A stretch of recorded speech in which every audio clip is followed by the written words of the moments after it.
In 3, 2, 1. All right, welcome to Mediocre Rumble Brothers. I'm Jordan, your host, and Team Corey, Edwin, and Udon. Today, we have our special on the PlayStation exclusive hit game, Metal Gear Solid. As this is a special episode, I'll quickly go over the polls, and then we'll be handing it over to Udon. So our polls was, what is your favorite Metal Gear Solid boss? You had Revolver Ocelot, Gray Fox, Vulcan Raven, Psycho Mantis, Sniper Wolf, Liquid Snake. Winner was Psycho Mantis. What do y'all think about that? It's the most memorable, even for the people who haven't played this game like me, knew all about Psycho Mantis just from trivia and stuff about the fourth wall breaking and whatnot. He's definitely the most memorable by far. Yeah. Even though I realized after playing the game, we fucked up that poll because we should have put Sniper Wolf and then Sniper Wolf, but again, as one of the options. Well, Psycho Mantis is also like the most interactive boss, I guess, out of all the bosses that you play as, because of the way that, like, you have to do like things to fight him, and he reads the memory card and all that stuff. Like, no other boss does anything interesting like that. Says there's anything interesting, period, but we'll get to that.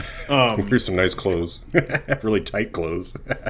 I did like Psycho Mantis. I mean, it just became straightforward. Like, after you figure out the gimmick, I don't know how you're supposed to figure it out, I guess. Maybe you have to call somebody on the fucking codec and they would tell you, it's like, try switching the controller, and it's Snake. It's like, what the fuck are you talking about?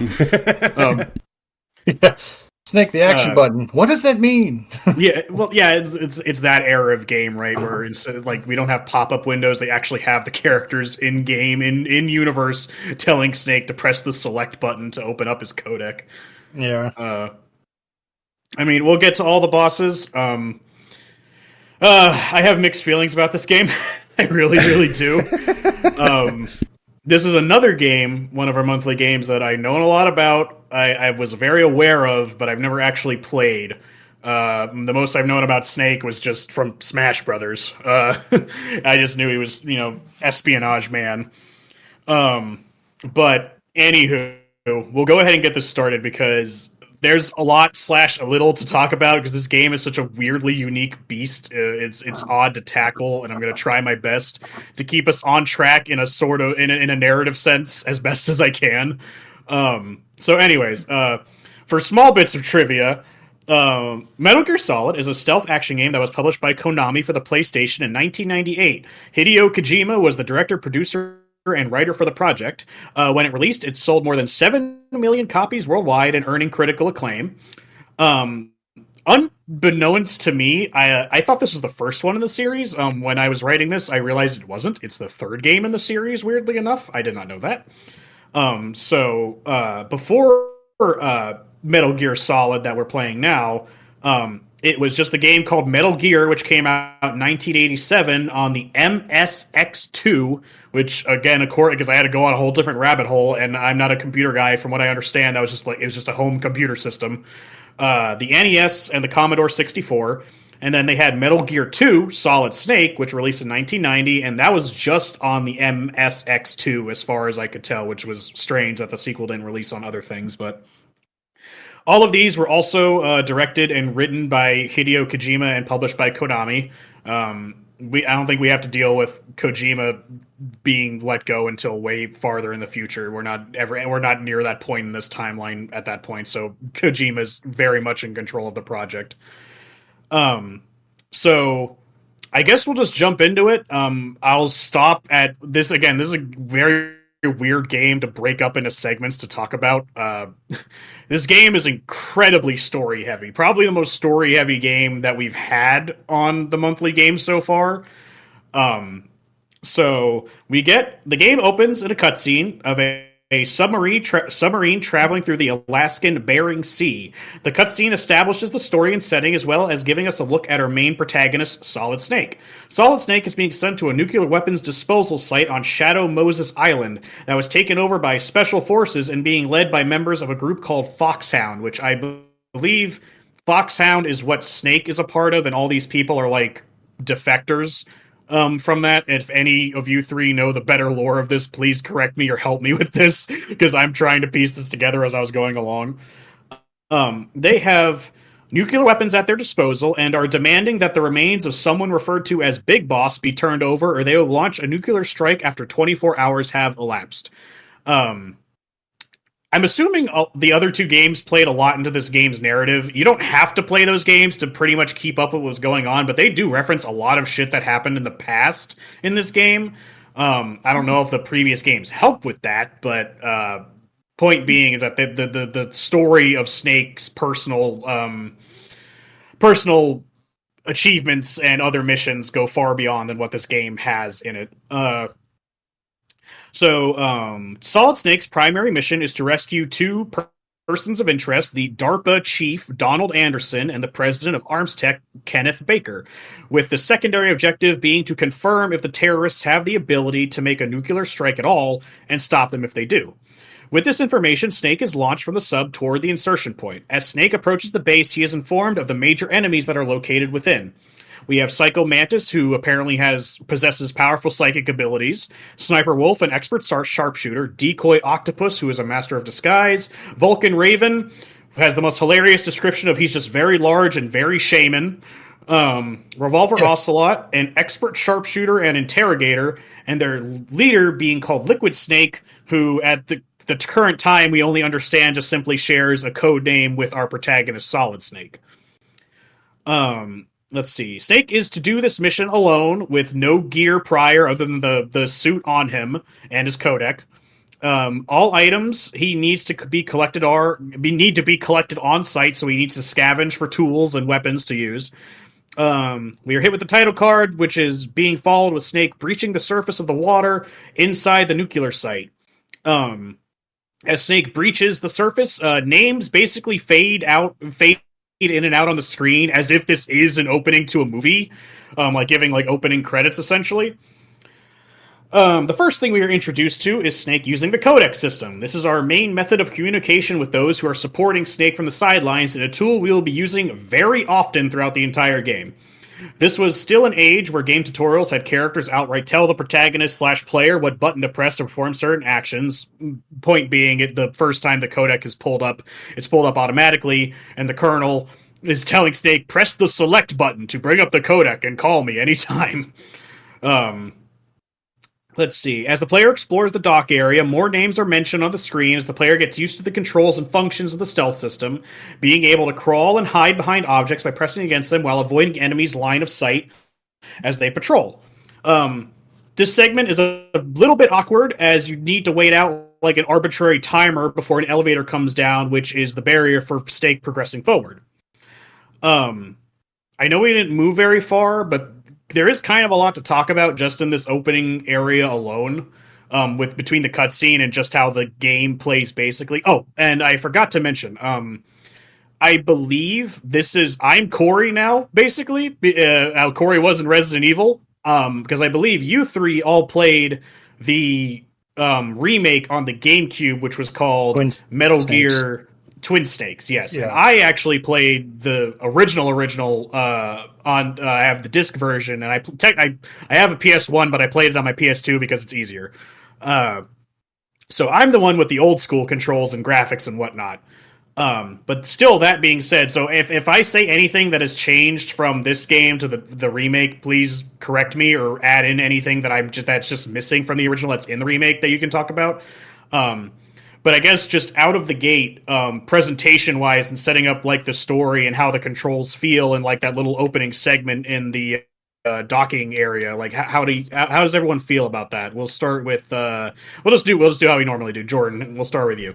I thought it was actually quite nice, just how they were filling you in with exactly what was going on. You know, this is some stealth mission thing that you got to go in, save the world. Nuclear weapons are ready to start going off if we don't make something get done. You know, and then they're basically telling you that, you know, you have, 24 hours or something like that, and they're down to 17 or some shit because they're bringing them in. And the reason why I was going to say this is that, and I don't know if the OG version has it, but in the Twin Snakes version, they have a debriefing segment where you can do before you even start the game, which is really cool. So you have like 5 or 6 separate videos of you sitting down and you're being debriefed, and, you know, this is when they're getting you with nanomachines and stuff, and they're telling you exactly what's going on, what's the whole purpose of this whole mission, and then telling you exactly what the time limit is and who you'll be going up against. So it's kind of nice because it will get you into more further, I guess, more in-depth story as you go before you even start the game. But as you do start the initial game, they still kind of debrief you with everything that's happening anyways as you're being shot through the water, and going to your beginning start of the game, getting out of the water, and then being able to see the environment as it is before you even start, going about fighting enemies and such. I thought it was a really impactful thing because the voice acting is just crazy good. Mm-hmm. And I don't know if you guys looked at the old voice acting. Do they re-record the lines in the remake, or do they reuse the voice acting from the first iteration? I think it's completely reused audio because the game itself, being on 2 discs, I think it's all audio files, and that's because there's just so much dialogue in the game. But it's the same actors and everything. I don't think there's anything different, but I can look that up too. Yeah, I think it just sounds better because I when you were talking about it before, they were playing the original, and I would have seen like it just sounded almost exactly the same, just a little bit clearer. Yeah. I mean, like I said, I didn't look at the remake, so I didn't know. It would make sense to me because I personally think the voice acting, I mean, I'll touch on it more later, but it's really good for a game this old. I think it's really good. So, I mean, I don't think it really needed re-recording. It's how they kind of did it with the Destroy All Humans remake, where they didn't actually re-record anything. They just reused all the audio and just kind of touched it up to make it sound nicer. But we'll continue from there. So I guess Corey's. Go ahead, Corey. How did you feel about this opening segment about everything? The opening segment sets up the game very well, and I did play the original like a long time ago, so I kind of know what you were going off of. And then playing it in Twin Snakes, it's exactly like the same. I did die a few times on this part though because of the guy that's basically coming down the left side, and there's nowhere to run. Like you're kind of just at the very beginning, and then so the game here is a very compartmentalized version of everything that you're going to experience in the entire game. There's a locker, you can hide people in it, you can draw attention, you can knock people out, you can fight them. The only thing you don't have is a gun unless you find it in the locker. And so you could just miss, I think it's a tranquilizer gun or something, but you could miss the gun in there completely, and if you just get in the elevator and move up. So like it kind of helps teach you, like, you got to move around, explore the area, stay out of sight of the people and how they interact with you if you draw their attention.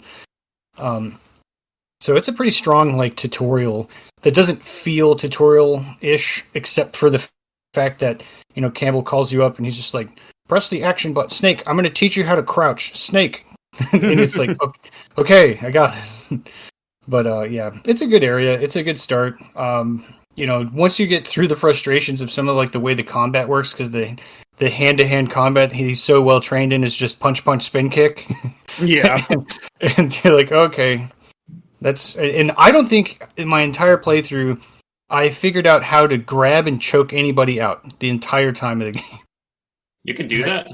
You can grab them and you can choke them out and they'll go to sleep, but or you'll flip them depending on what button you press. But anytime I got close to anybody, they would just turn around and start shooting me. So as soon as I got a silencer, everybody was dead. Yeah, I didn't even learn that till I was rewatching someone's playthrough, and I'm pretty sure I understood how to do it if I had just done it, but like on these stealth segments, I never had to. When it was just about stealth, I'm usually really shit at stealth games, but this one I felt functioned really well, or at the very least, I just understood it enough to do well at it, I suppose. The other thing that I didn't figure out was how to like hang off the railing. I never did that. And I think that was the two main things that are like features in the game, but I just never did them. And the vision cone of the enemies is really good. So a lot of the times when I go back to playing like old games, I'm like, oh, the enemy's going to see you, and you're just standing like right out in front of him, and he's like, but his range is too short. So even though he definitely could see me standing in an open field, like he's not going to trigger his aggro. But the vision in this game is multi-layered too. So if they're on the floor below you, they can see you up top, and they can hear you. So it really, over the course of when we go through this, they really drive home how Kojima wants you to play the game, and there's a lot of times where you're battling that. Yeah, this game does have like, it's not on rails, but it's on rails, quote unquote, basically. We'll get into that. That becomes more apparent further down the line. Edwin, how do you feel about this opening bit? Well, it's like it definitely seemed movie-like, which was what I was told beforehand. It was like, oh, Kojima wanted to make a movie. I was like, all right, well, I guess the beginning part makes more sense of why it was pretty long and very informative. But it was like that beginning part, like actually starting to play the game. I had to restart that whole level a few times not because I was getting killed, but because I kept fucking up. And it's like I'm trying not to get caught or anything, because I think Corey, you told me it's like the whole point is like to be incognito. So it's like it's easier to like get through the game if you're actually playing it as a stealth game, and then like it's an easier time if you don't shoot your gun or anything. Until it doesn't let you anymore. Yeah. Stealth is not an option, or stealth is optional is not the way this game is supposed to be played. Also, I did just look up, they did pull the entire cast except for a couple people to re-record all their lines. They did re-record all of them. They just basically gave the same performances, I guess. All right. Yeah. And they added a few voices, probably. Yeah, and they updated some of the terminology. Like, I believe in the one you're playing, they call it Zanzibar Land for some reason. We just refer to it as Zanzibar. Because Zanzibar Land, it was just like a theme park. Well, that's interesting then. Yeah, I mean, for me, I was really impressed for a PS1 game. I mean, obviously, you guys have nicer graphics to look at, and on the PS1, while everyone's modeled like a human with 12 or like 16 polygons, fucking no one has eyes or mouths or faces. People talk by just bobbing their heads up and down really fast. So, like, graphical fidelity is one thing, but yeah, like, I was just struck by the amount of voice acting just in the beginning alone, like, the amount of exposition there was. I was like, damn, he really is setting this up. And yeah, I would agree with Edwin. I was immediately just like Kojima, you want to make a movie, just make a fucking movie, dude. And holy crap, does that become more fucking apparent the further you get into this fucking game. But yeah, I mean, I like the beginning area. I do actually kind of like in the beginning area the fact that you can just fuck up and die here, because it's kind of throwing the player into the fire, being like, this is how this is going to go. Get used to it. Yeah. So pretty much, like, I really liked it. There's not a lot of organic tutorials, if I don't remember correctly, but like, it gives you enough. I think the game's weakest point was what you were saying, is that like it is very possible to miss a lot of really useful items. You're only required to get what you're required to get, which really isn't much. There's a lot of really optional items you can get that are out of the way that you would have to my knowledge, you have no idea you would get unless you just happen to stumble across them, or if like a character might tell you that, or Otacon or whatever later in the game if you just randomly called them. But well, item placement also changes if you miss certain things that you need to get. It'll be like, instead of finding, if you didn't find the gun in the back of the truck, you'll find that gun in a room that you need a key to get into. And so like it does kind of change the way the game lays out the items if you just walk past stuff. So that's kind of interesting too. Yeah. It is a dynamic game. And also, fun fact, you said his name, or I just refer to him as the Colonel in this script, but you said Colonel Campbell was his full name. Yeah. I was having a hard, when I heard his voice, there was this thing nagging in the back of my head. I'm like, I have heard this man speak before. I know this voice actor. And I think, Corey, you're the one to tell me that's Grandpa Max from Ben 10. So that was fun. Yeah. I was like, yeah, that is him. He's just doing the same fucking voice. But I was like, that is him. That's cool. Yeah. It's funny because that's the exact opposite in how I heard it, because I played this and Ben 10 wasn't even a cartoon yet. So when I saw Ben 10 and he was talking, I was like, oh, is this what he retired to go do? Yeah, his Colonel Campbell is just like, oh man, I'm done with the fucking tactical Snake bullshit. Oh shit, my grandson's an alien. Yeah. Trade one for another, I guess. Yeah, so I'll never get out of this life.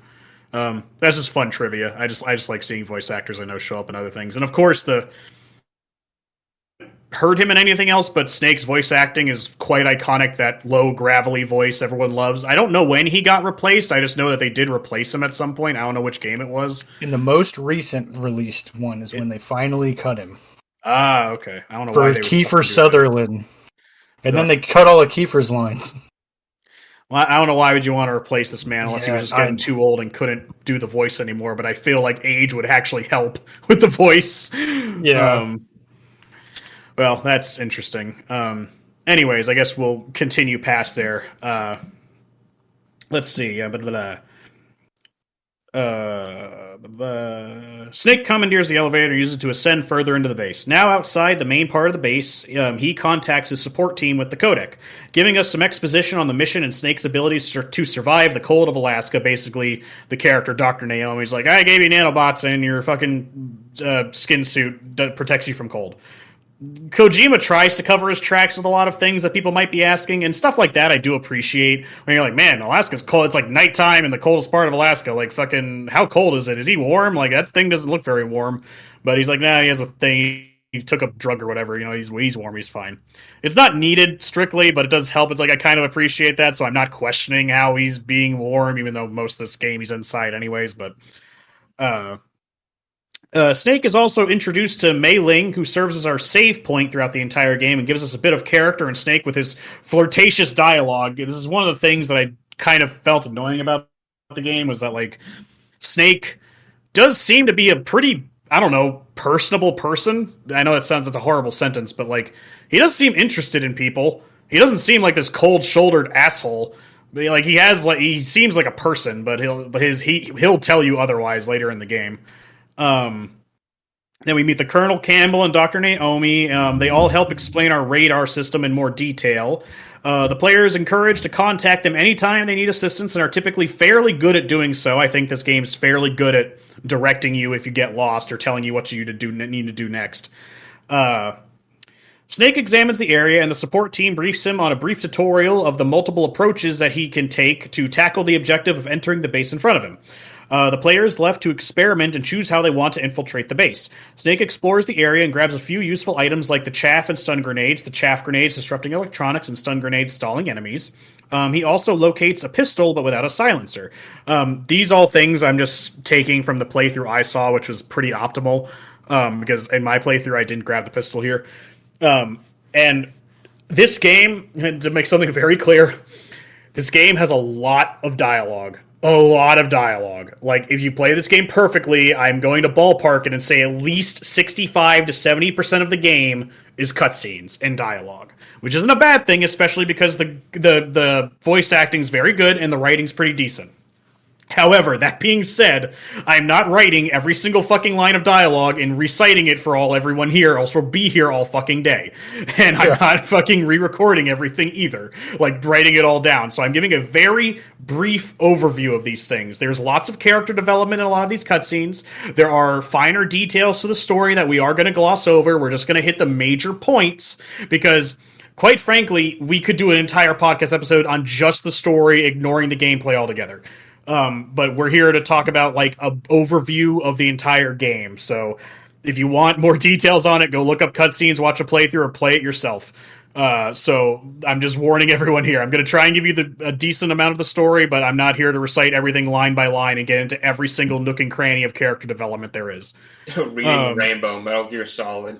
Yeah, pretty much. It's kind of what it would boil down to. You're not wrong. So blah blah blah. Snake examines the area. Blah blah blah. Multiples. Blah blah blah blah blah.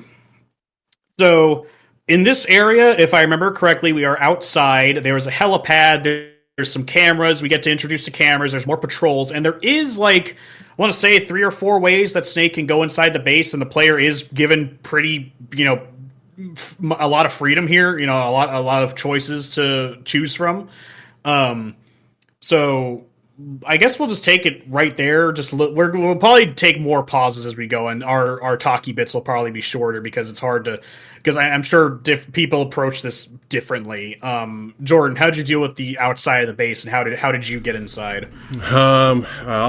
Multiple attempts because I died multiple times.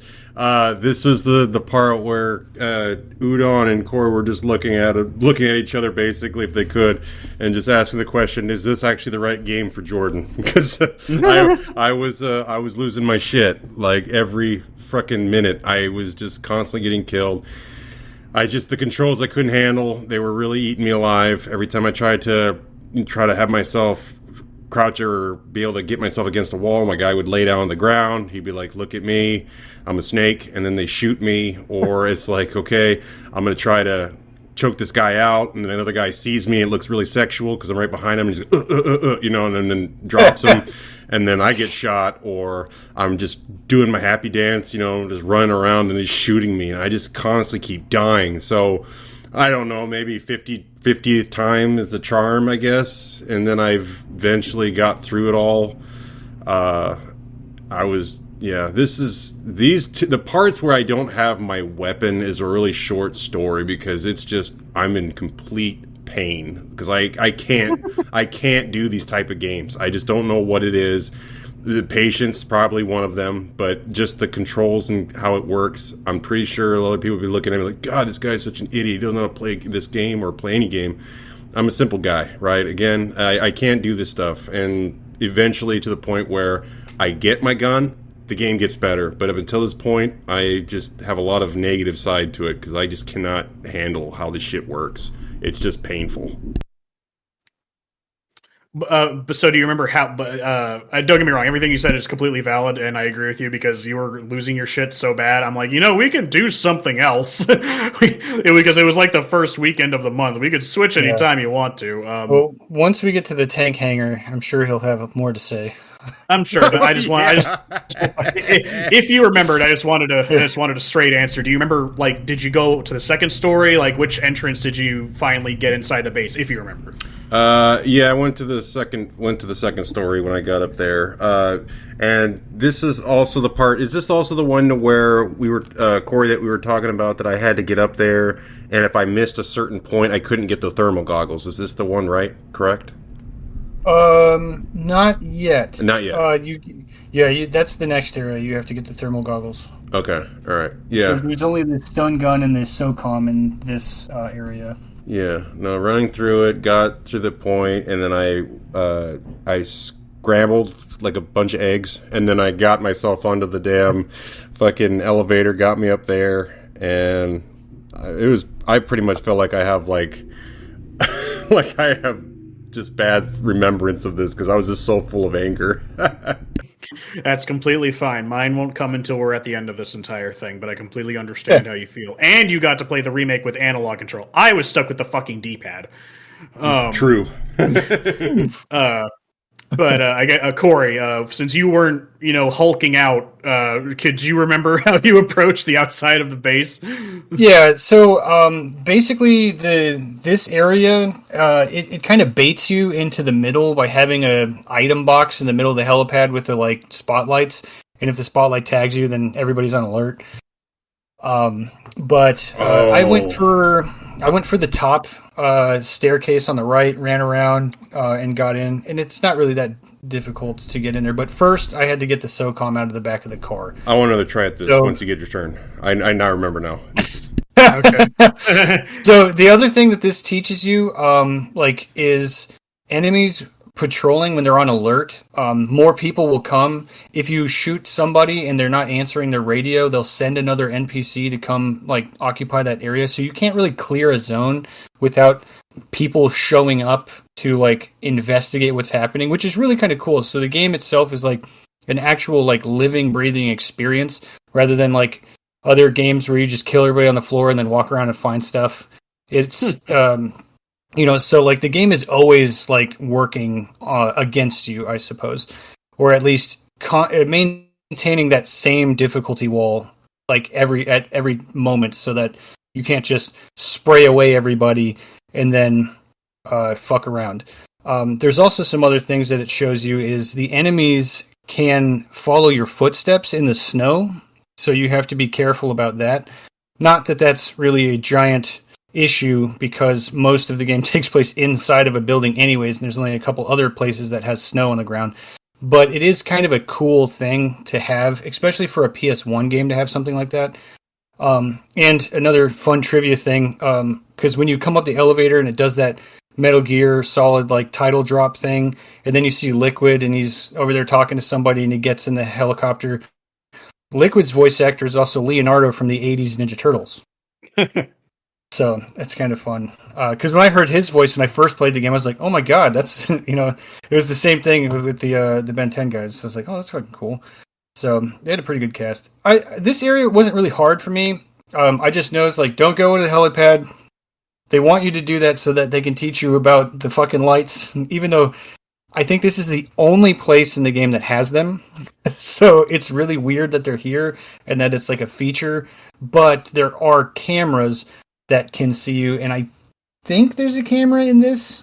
There's a few cameras on the outside. There's like a camera on the right-hand side near the stairs. There's like a small room to the left that has a camera, and there's a above one of the entrances you can take inside. So that's because the thing that you find on the helipad is a chaff grenade. So like those are your best friend in this entire game, basically. But it's a fun area. And then you get to the tank hangar, and I mean, that's where I died the most, but I'm sure Jordan will have a lot more to say when we get there, because I was watching his live stream on that. But Jordan, you said you wanted to do this again? Yeah, so, this is the one where you got the fucking middle entry where you can go, or you can choose to, go on the right-hand side, go up the side step stairs, and then get yourself inside, right? Is that what we're talking about, correct? As far as I'm concerned, there's a part with the helipad. I think there's like 3 ways inside, one near the main entrance, one to the left, and then one like up top on the walkway. Yeah, no, this one sucked. I mean, I went through this one. I remember Corey's like, don't go in the spotlight one. I went there like every time. It was like, I kept going in there. I was like, no, I can dodge these. And I just like kept doing the stupid roll thing. And then I'd get caught, right? And then they just open fire, right? And just fucking shoot me all the time. And then I'm like, okay, I had enough, because there's like something in the middle that makes you want to go grab it, because there's an item or some shit, and I want it, right? So I grab it, and then I get shot. Eventually, I just got tired of it. I was like, I don't need no more. So I go to the right-hand side, right? I'm playing flank side, right? And then I go to the right, and then, there's dudes out there that I'm like trying to take them out. So it's like, okay, I got this. And then the fucking cameras are finding me, and then I'm like running around, and it's like getting chased by all the special forces, and they're just shooting me in the ass, and then I die. So I'm like, I eventually end up playing this Hail Mary play where I just end up running through, and I just fucking haul ass up the stairs. There's no stealth about it. I'm on my last leg. I get shot a bunch of times, and then I eventually crawl through the hole to get inside. It was a complete fucking mess. Yeah. There's also other things I had to tell you, like if you get shot, you're bleeding, so you have to take a knee to stop the bleeding from happening, and then your health will go back up a little bit. Makes perfect sense. Yeah, it's complete medical advice. Like, you're bleeding. I mean, I've played these before. Like I've played all of these games, so it's just kind of like, hey, stop moving for a second and just sit there, and then watching you just running around, you're like, why am I dying? It's because you're bleeding. Stop. Just sit still for a second. Bandage this shit. And then like. You're running everywhere, so you're making all this noise for everybody to figure out what you're doing, and there's nothing to hide behind, and then you keep running to the center of the fucking helipad, and it's like, the spotlights are there. Stop running into the spotlights. Lights on me. But basically, no, yeah, that's just the tip of the iceberg of what's coming. Yeah, for sure. Edwin, how did you deal with the helipad area? So this is probably the part where I took the most longest and the most failures, because because after the first part, I've just been trying to learn how to play the damn game. I didn't get the gun at the back of the truck because I didn't even know you could climb things until like maybe close to the midway point of the game, where it's like, oh, just like go near something and press the Y button. Because like they just call it the action button. I don't know like what all my options are. So I didn't get that gun, not that I could fucking see it. And then I did go into the middle of the spotlights to get that item just because, and I kept running around trying to find everything and trying to figure out how the combat and stealth work together very terribly in the beginning area. And then I kept getting caught by all those cameras, so I kept restarting. So because I'm just trying to be like full incognito, playing the game the way it was meant to be. And I went into the second floor air duct. Not that I remember that was there. I just kind of found it. It was like, ooh, little crawl space. And then it was like, oh, next area. I mean, when it comes to you and me, because you finished this before I did, it was a tortoise in the hare situation, because I was actually moving pretty fast throughout the entire game, right up until the halfway point. I took the bait on the helipad, but I managed to weave in between the fucking searchlights to get through it, because I believe there was some chaff grenades up there. I approached it by trying to go the one on the lower left-hand side. I just threw a chaff grenade to get some stun grenades, and then threw a stun grenade because there's a guard literally standing right outside of one of the little vents you can crawl in, and I just threw a grenade in his face and just ran past him and ducked underneath the vent that you crawl into. I want to expound on what Corey said earlier. This game is like really sophisticated for a PS1 game. I'm sure it's even more sophisticated for the remake, because I think it was Jordan that just said it, but or it was Jordan or Corey. One of you guys said that they at least in the remake, that they can see you when you're above them on like a story above. I don't think they can in the PS1 version, because I swear to God, I have been close to guards and I've been like a floor above them and they just haven't noticed me. But even in the original version, I was surprised when someone found my footprints in the snow and was like, "There's been a person here." I was like, "Holy shit!" Like, that's really sophisticated for a fucking game this old.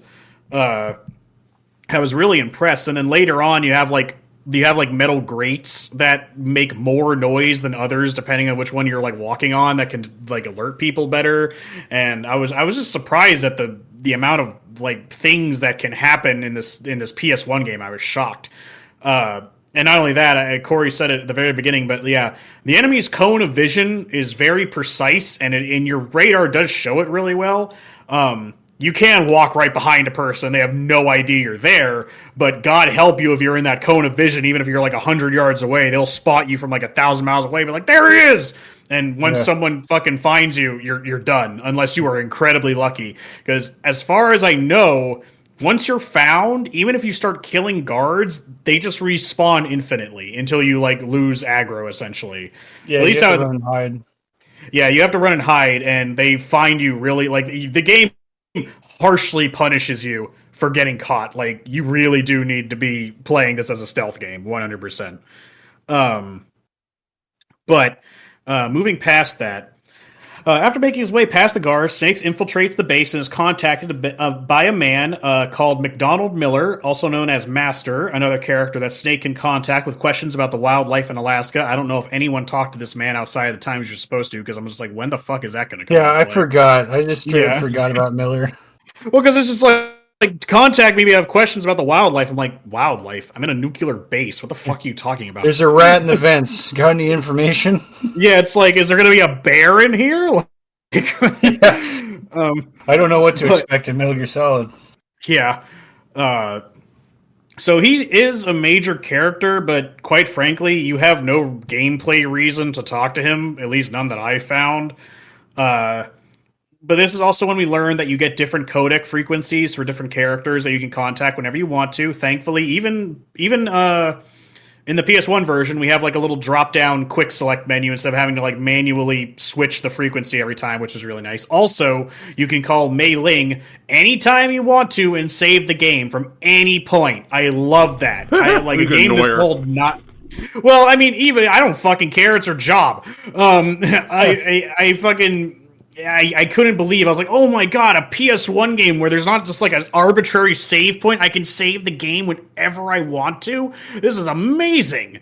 And then, of course, when you call Mei Ling for the first time, you get a bit more character with her, and then she starts sharing fancy philosophical quotes with you that you will want to scream at her to shut the fuck up later down the road, because many times you have to listen to these things. Sweet character. I hate hearing about Macbeth for the 8th time in a fucking row. Anyways, blah blah blah. Snake sneaks through overhears guards talking about where they're holding the DARPA chief, learning he needs to find another elevator to reach the first floor. Snake continues to sneak through the vents. Important to note, there are a lot of ways in here, depending on where exactly the player infiltrated from, because there's lots of vents in this room. Exiting the vents, Snake is in a hangar bay with a big tank in it, with 2 floors. Snake collects more tools as he sneaks past the guards and camera and reaches the elevator, which he takes to floor B1. This area is kind of similar to the first one, except now we're inside, and I think there's a few more guards, and like cover is a little awkward. It's this big hangar bay with 2 floors, like a catwalk and a first floor. And then in the middle of the hangar, there's a big ass tank, and I think a van or something like that, or some crates or something. And the what you need to do here is make your way to the back and get to the elevator. Since I guess everyone has a lot to say about this area, Jordan, how about you talk about the inside with the tank area? Fuck me. Yeah, so I took the top level and came down the ladder, and this is where I got even more frustrated. Just because, again, how you're on the top level, all that metal that's upstairs on the floors, you step on them too fast, it alerts people. Huh? What is that?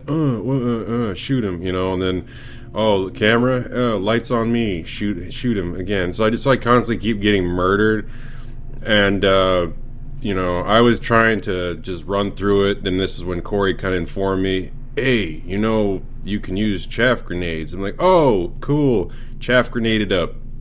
And then I finally got past that point where I just stopped dying, because I could not make it past that point. I just kept going, and the damn thing would always see me. So I was just like, there's nothing I can do. The game's fucking broken. And it's like, no, bro, you're broken, so give me chaff grenades.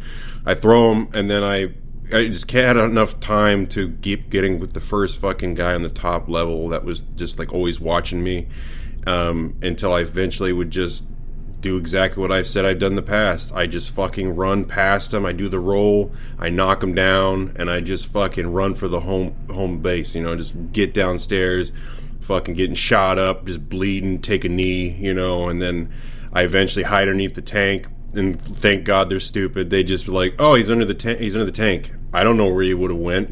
Magic. He's gone. So they just go about their business, and I come back out of the tank, and I fucking hit the elevator button. And I'm just like, this fucking game sucks. I don't know where we're going with this. I don't know how much worse this could get. And then I hit the fucking button, and my guy's just rubbing up against the door, like, come on, man, heat it up. And then I eventually get through.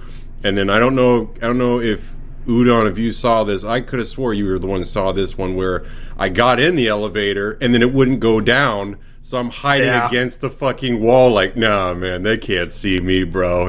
The doors are open. Fucking team, just special forces out there just looking, smelling my scent. They smell blood in the air, like they're looking for me. And my butt is just so tight against that wall, just waiting to push that button. But Mr. Solid Snake, man, I'm just going to hide here for a while. And they won't go away. So I eventually just fucking die, and I redo it again to the point where I fucking run in there, and then luckily he taps the button and I go down to the bottom floor. But it was just so much bullshit that I was just like, I just got tired of it. Being stealthy didn't do me any favors. It just took longer. So I was like, fuck it. And I just hauled ass, and I just rolled through that shit, and I eventually, like the 100th try, finally got fucking through. And I was like, all right, I don't know what else to do. But yes, I save. Mei Ling's there to save me, and I just keep fucking saving. And then there is a point where if you do call her like 12 times in a row, she just stops talking to you. She just gives you the silent treatment, like she's just pissed at you because you just keep calling her in a row. And I was like, fuck, I'm gonna do it. I'll piss Mei Ling off. I'm pissed. I'll piss someone else off. And I called her, and then she just got mad at me. But yeah, I got to the bottom floor, and I was just like, I don't know, man. I think I am done with this game. Yeah, that was frustrating. I mean, I agree. I believe I know what you're talking about. I was watching you. You were clearly pressing the button for the elevator and it just wasn't going. You were having trouble menuing, or the game was fucking you over. One of the two. Yeah, it was frustrating to see that. Corey, how did you deal with the tank hangar? Well, I had a much better time than Jordan. I mean, when I was watching him play it, I was like, dude, stop. Because he's just fighting the game. It's like the game wants you to sneak. This ain't no Tekken. You have to sneak. Where's the combos? Yeah. But I mean, there's a lot of stuff in this particular area that you have access to that you don't need a key card for. There's the thermal goggles in this room. That's also a camera watching that. You get your first cardboard box, which I never used, and I know what they're for. You're supposed to climb in the cardboard box and sit still. And depending on the area that you're at, enemies could walk by you and ignore it because they think it's just like freight or something. So you can hide in plain sight. And if you're a cardboard box A later in the game where cardboard box C is, they will recognize that your box doesn't seem like it belongs there, and they'll kick it and then reveal you, and then everybody starts shooting you. So that's what the cardboard boxes are for, but I just never used them. Oh, I thought it was for fast travel. No, there is. You use the cardboard box in the truck to fast travel. Yeah, but which is another thing I never did. But you can use it to hide in plain sight from enemies. That being said, I used it. I died maybe like 3 times or something like that because I was just crawling, got through here, got to the elevator. It didn't really fuck me on the menu interaction because I mean I remember. Just walk up to the buttons and it should automatically be like, do you want to use it? But it wasn't doing it and he's getting shot at and it's like, I don't know, maybe it's shy. But you're allowed to use weapons here, and I did have the SOCOM, but the thing is I don't have the suppressor yet because you need a key card to get the suppressor. That's in this room, but you need a key card level 1, which I believe that's also how you get the cardboard box. So you can't get the box yet. It's when you come back to this area with the card after the thing that we're about to do. But yeah, there's 3 guys in the room. One of them's on the gangway, and the other 2 are walking around on the bottom floor. And it was pretty easy to get around them by crawling on the thing. And yeah, and then I got in the elevator down to B1, where you get to like the vent area where you're find the DARPA chief kind of thing. So the tank hangar for me, I mean, I was watching Jordan struggle so damn much, so I'm like, well, I'm not doing that. This is the guy to watch and not learn from. Yeah. So I didn't really have you just break your neck immediately. Yeah. Shit. Yeah, but overall, like, the other thing too is if you do crawl under the tank and you're at high alert and they watch you do it, they will roll a grenade under the tank. Yeah, because you're just like, what are you doing? Yeah. Like the AI in the game's really sophisticated. Yeah, for what it is, like how old it is. Yeah, Snake just lays down and pulls a blanket over him. He's like, I can't see them, they're gone. Well, it actually happens later in the game when you're in prison, but we'll get to that point. Yeah. The AI in this game is weirdly good. Again, everything you're saying applies to the PS1 version as well. Aside from, I believe they can't detect you if you're on a floor above them, but maybe I just got lucky in that regard. And I don't know if it's a PlayStation 1 thing, but because you make sound when you're walking on stuff, depending on the texture of the asset you're walking on is the level of sound he will emit. So when you're on the graded things, he emits a very loud sound. And that's what Jordan kept getting caught on, because he was running across the gangway, which would tell everybody in the whole room, it's me! Hey, there's a guy up there. Yeah, you may as well watch it. I'm Snake, guys. Everybody up here. Come get some. I will. Snake. Yeah. Yeah, no, it does apply in PS1 because I said that earlier. I thought it was really interesting how the different types of flooring will emit different sounds. The game is really sophisticated. I really appreciate this game on like a technical level. It's really impressive for a PS1 game. It falls off gameplay wise later. There it is. Edwin, how did you deal with and don't worry, people, this will speed up. We're not going to be like, all right, then this, then this, then this, then this, then this, because at certain points we're going to reach kind of backtracking. Yeah, there's going to be a lot of backtracking involved, and the game itself kind of speeds up at a certain point because it's just becoming padded by cutscenes. This first part of the game, there's actual gameplay, so that's why we're taking it a little bit at a time. Anyways, Edwin, go on. How did you go with the tank hangar? Still very sneaky. I was checking every single door and every nook and cranny, just like trying to find anything. It's a little annoying because when you find something, it only gives you like maybe like this 3-second like word or name that tells you, and then what you just found, and then it fades away. So a lot of times I'm like trying to make sure I'm not found. So I sometimes miss what I just fucking grabbed. So it's like I realize what I have later on, because like so much crap that I have, and then like I look at it, I find it later in my inventory. I was like, oh, when did I get this? So there's like a lot of stuff I found in this room that I didn't realize I had later on.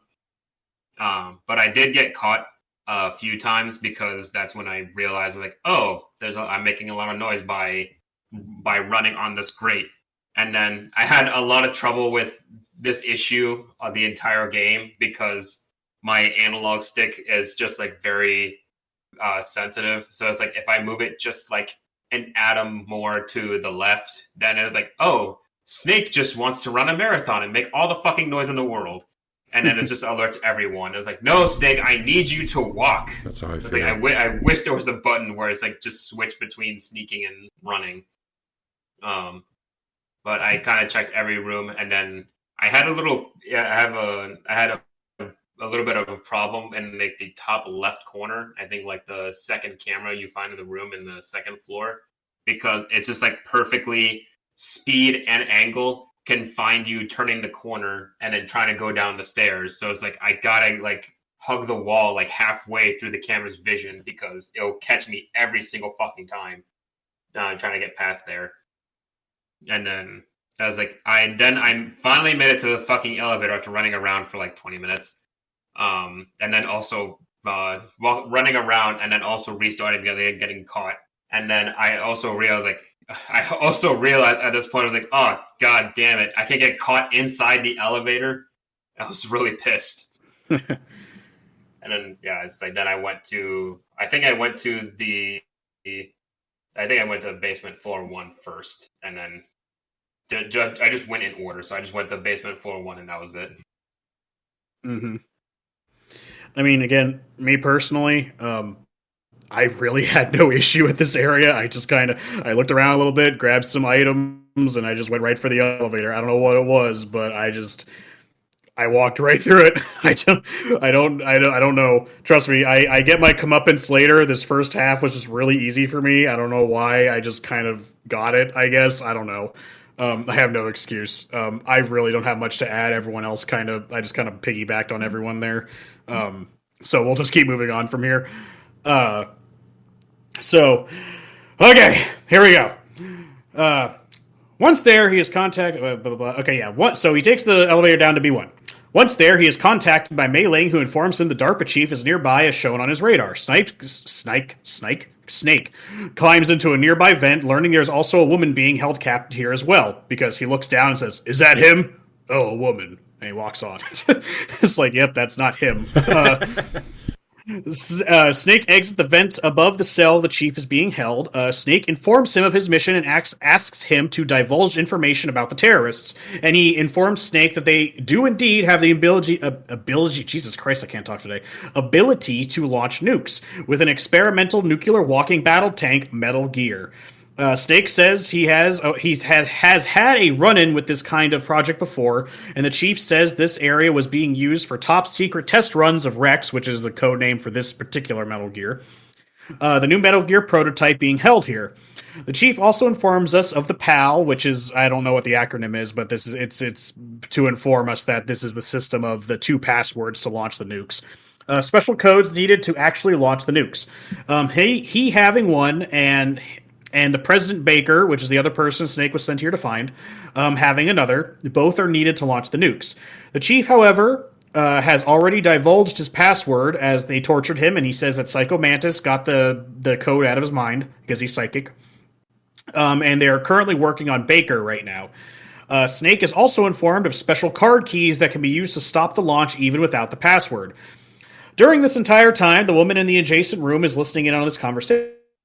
Chief tells us that Baker is being held on the floor below you, giving you an ID card that can open some doors in the facility.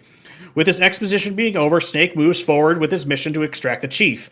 But suddenly, the man suffers a fatal heart attack seemingly out of nowhere. Snake contacts Dr. Naomi for an explanation, but they can seemingly offer none. Noises are heard outside the room, and the cell door is open. Snake is attacked by the woman who took out the guard outside the cells and stole his uniform, holding him at gunpoint. Snake, however, is unfazed as she is clearly green. They are interrupted by guards bursting into the room and confronting them, leading into a forced action segment where the player needs to hold their ground against a few waves of guards, giving us our first dose of scripted combat. Like Resident Evil, the game plays at certain fixed camera angles. Certain rooms have fixed camera angles, but then the camera's always at this like top-down perspective that follows Snake. What the fuck? Jesus Christ! What the fuck was that? Like a foghorn. Metal Gear. Scared the shit out. No, that was. I don't know what the hell that was. It's like one of my remotes just started rumbling for some reason. It actually fucking scared me. It longs to the box. Anyways, Yeah. Where was I?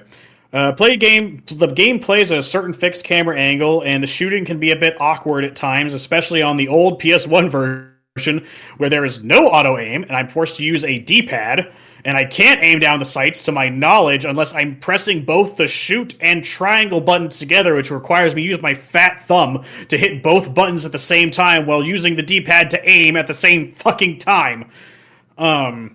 It is awful. This game is not centered around combat, which is a good thing because it's a stealth game that's centered around stealth, so there's not going to be a lot of combat segments, so that's really good to know. That was sarcasm, by the way. Let it out. No.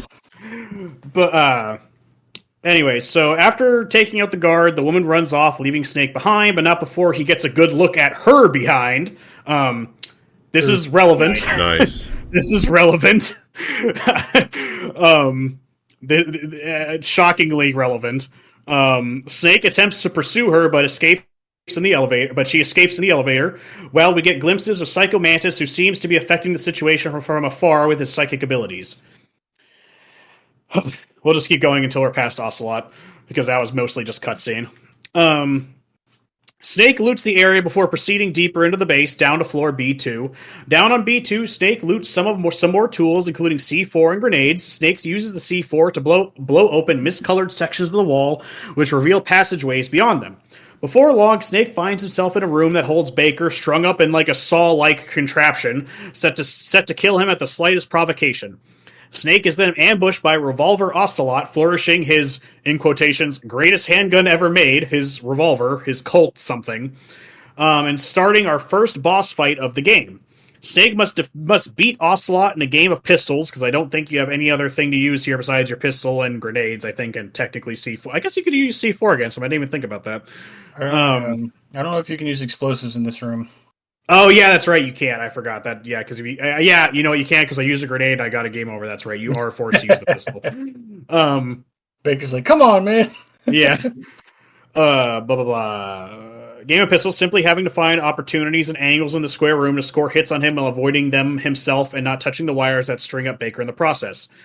Quick note on bosses in this game. They are not scripted. They do not have patterns. They just do whatever the fuck they want. They don't have behaviors. They just do whatever the fuck they want to do. Revolver Ocelot's probably the only one that's fairly consistent because he just runs away from you. That's the only thing you can count on him to do. Otherwise, like a Dark Souls boss, and when I say that, I am not referring to the difficulty, I'm referring to the fact that you dealing damage to them is completely based on you. There's not like certain instances where, oh, this is the time I get to do damage. No, you just have to find openings and take them. So you just have to best him in a game of pistols while not touching the center of the room. After being bested by Snake, a mysterious figure barges in and cuts off Ocelot's arm, freeing Baker from the trap.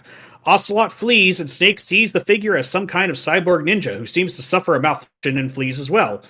Snake confronts Baker, needing to know if he gave up his code. Unfortunately, Baker gave up his as well, meaning that the terrorist can launch a nuke at any time. We get some exposition informing us the chief really shouldn't have given into the psychic interrogation from Mantis. He's referring to the chief that just died from a heart attack. Because remember, the chief said that it was drawn out of his mind via psychic abilities. But according to Baker, that shouldn't have worked on him. So it's weird. It's psychic training. Yeah, so Snake informing him. No, you're good. Shit, hold on. My headset just turned off. What the fuck? Hello? Can everyone hear me? Yes? Yes. Okay. My headset just disconnected for some reason. That was weird. Anyways, so the chief said he got psychic shit out of his mind, but Baker says that's not possible. That's the short version of that. Blah, blah, blah. Anyways, so Snake says that's how he got it, but they move on from this. It's just a little like story hook for later. Baker tells Snake that the woman Snake had seen is the one who has the card keys that can override the passwords, as well as being the Colonel's niece. She had been locked up as she refused to take part in the takeover of the base. Baker tells Snake that she is in possession of a codec, and he should be able to contact her with the right frequency. Baker, however, does not remember the frequency, telling Snake that it should be on the back of the CD case. This is one of the moments of the game Kojima decides to break the fourth wall, as the player needs to literally look at the back of the CD case that the game comes in to see in one of the preview screenshots that Snake is conversing with a character in the codec that we have yet to meet, with the frequency number being in full display in the screenshot. Hang on, that part was so fucking bullshit that I had to look it up, because they don't say it as like, oh, the CD case. They just say the package. Like, how the hell was I supposed to know the package is supposed to be the game case? Well, yeah, I mean, I don't know what your CD case looked like. Your totally legit copy might have came in other kinds of packaging, but well, no, it's like I'm referencing to what they said like in the game. Or like, what package? I kept looking through my inventory. I was like, did I pick up something I didn't realize? I was like, I didn't know what they were talking about was the package. So I was like, regardless, I would have to look it up.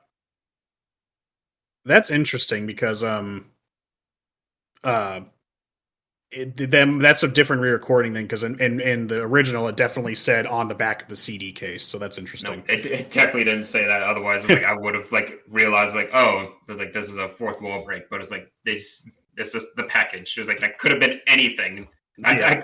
I kept running around and had to look it up, because like, did I like miss an area I was supposed to go to in like the actual game or something? But you can continue. This is like a bullshit part for me. Okay. Baker also informs Snake of the head scientist Hal Emmerich and to try to contact him in case the card keys are a no-go, as he would know some way to stop Metal Gear. Worst case scenario, Snake would have to destroy Metal Gear entirely. Hal is in the nuclear warhead storage building. We are given more exposition on this world's version of history and how the nuclear waste is piling high, and nuclear arms are getting more and more readily available, leading to the creation of Metal Gear as a deterrent to the increasing threat. Baker gives Snake the optical disc with all the data from the Metal Gear tests on it, along with his security card upgrade. Baker also gives a bit of information on the ninja earlier and tells Snake to ask Naomi about it.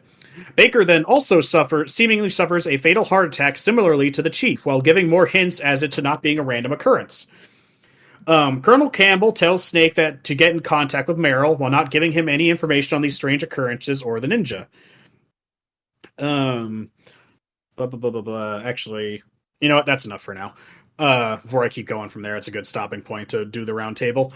So we went from the tank hangar to the cutscene involving the Chief, and from the Chief cutscene down to dealing with Revolver Ocelot and the cutscene that happens after that as well.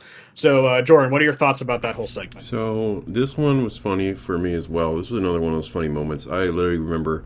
So we went through that stupid crawling through the vent deal. It's a woman. It's funny. And then, do the whole talky talk. And then that's when you end up having her basically camouflage as a soldier and you're fighting all those people. I was just like, I don't know what I'm supposed to do. There's a whole bunch of these dudes and I just keep shooting them. And I ended up just hiding underneath the bed, thinking they'd go away, because that's what a smart guy would do.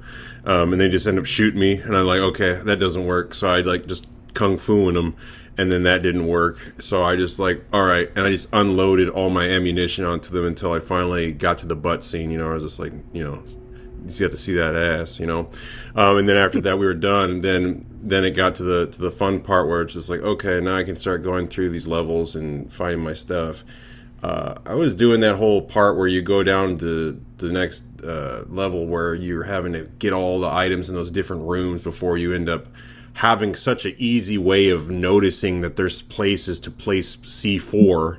I mean, it looked so easy on the eyes. Sarcasm. I couldn't I was like, what the fuck is that? I was like, I think I recall there was something about why is there C4? I got to use it somehow. I'm just going to use one, and then sure enough, it blows up. I was like, you've got to be kidding me, really? Oh my God. Okay, so I just tried to look where I saw the same exact thing to get all the things I needed, and then I went through that room, and then that's where I saw the, what the hell is it, Mr. Revolver Ocelot, and then I shot him. It was funny because how that one started off was like, you could run around, but once I got my thermal goggles, I was like the Predator, man. I would just fucking pop those babies on, and I just see everything, and I just constantly see him, and it was just like, okay, I got tired of this, so I just fucking lock and load. Best gun in my ass. I just fucking locked and load. He was stuck behind a pillar, and it was funny because he would just keep popping his head out and like, hey, you see me? And I shoot him right in the face, and then and then they just keep repeating, and I just killed him that way. He just kept, for some weird reason, just kept thinking that, nah, man, 7th time is a charm. He ain't gonna shoot me this time. And I just fucking capped him right in the face, and he died. And he didn't die obviously, but I beat him, and then of course, I lost his arm, and he's like, nah, man, I'm taking this, and I ran off with it. It was funny to me that I actually went through all that part. That part was actually fun because literally when I got the gun, I felt like I was like, I got this now. I got the weapon at hand. Now I'm going to take on the world. And I was just shooting everybody. There was no stealth at that point. I just killed everybody. I just shoot them, and I just make sure pop down, pop one down in the head when they're on the ground, just be sure they're extra dead, in case they're zombies, they're dead. So I ran through that game with a gun in my hand and just shot everybody dead. It was a great day. It was a great day. It was a great day. I killed a lot of people. Okay. I can't follow up much with that. I didn't go on a homicidal rampage. A lot of build-up after getting a silencer. Yeah, clearly. I guess I'll leave you with that. We need to get you into therapy. So, Corey, how did your time go between getting to the chief and dealing with the Revolver Ocelot in the aftermath? It went by pretty quick. I'm familiar with this game a lot, so I kind of just, ran through it. There was just some stupid instances where I would just be walking and then fall on one of those stupid-ass trap doors. Like, you get Scooby-Doo, he's like, oh, yeah. Finding Ocelot, I knew, I was like, okay, here comes the Ocelot fight, blah, blah. The fight in my head, though, when I think back to it, it's like, oh, yeah, that's right, I gotta fight the revolver guy, it's that room, he's that really cool dude who shoots the gun, and then he's just like, runs away, and then reflects the bullets off the wall, and I'm just like, what does this dude do? So I'm just, alright, I'll wait until you have to reload. So then he's like, stops running to reload, and then I would shoot him, and then I'd let him waste his bullets, and he'd stop running to reload, and I'd shoot him, and it just became this like, all right, when you're done, I'll make sure to hit you, and it was very easy to get through this part, and then the Cyber Ninja shows up and just totally disregards all the shit in the middle of that room, anyways. And you're like, and with no context going, you're like, there's a ninja now? Like, what is going on? But he's so cool. And then, Revolver gets his hand cut off, and he just picks it up and leaves. And you're like, you handled that a little bit better than I think most people would. But this armory room, it's, designed for you to have to come back to it a bunch, because there's a bunch of different locked doors that have different values of the key card that you get from Meryl. That scene when you have to shoot all the people and he's like, what are you doing? You gotta be a soldier, and she screams and just starts spraying her gun, but she can also shoot you too, and it's just like, great, this is more annoying. And I only had the SOCOM, so it was just a matter of waiting for that to be over, basically.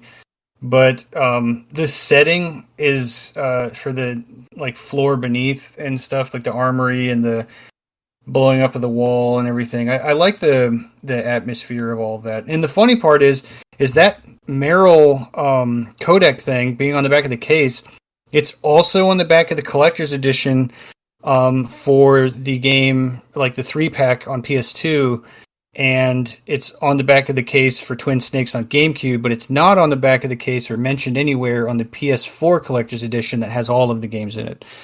I have all of them, and I just checked. So, I guess the GameCube one.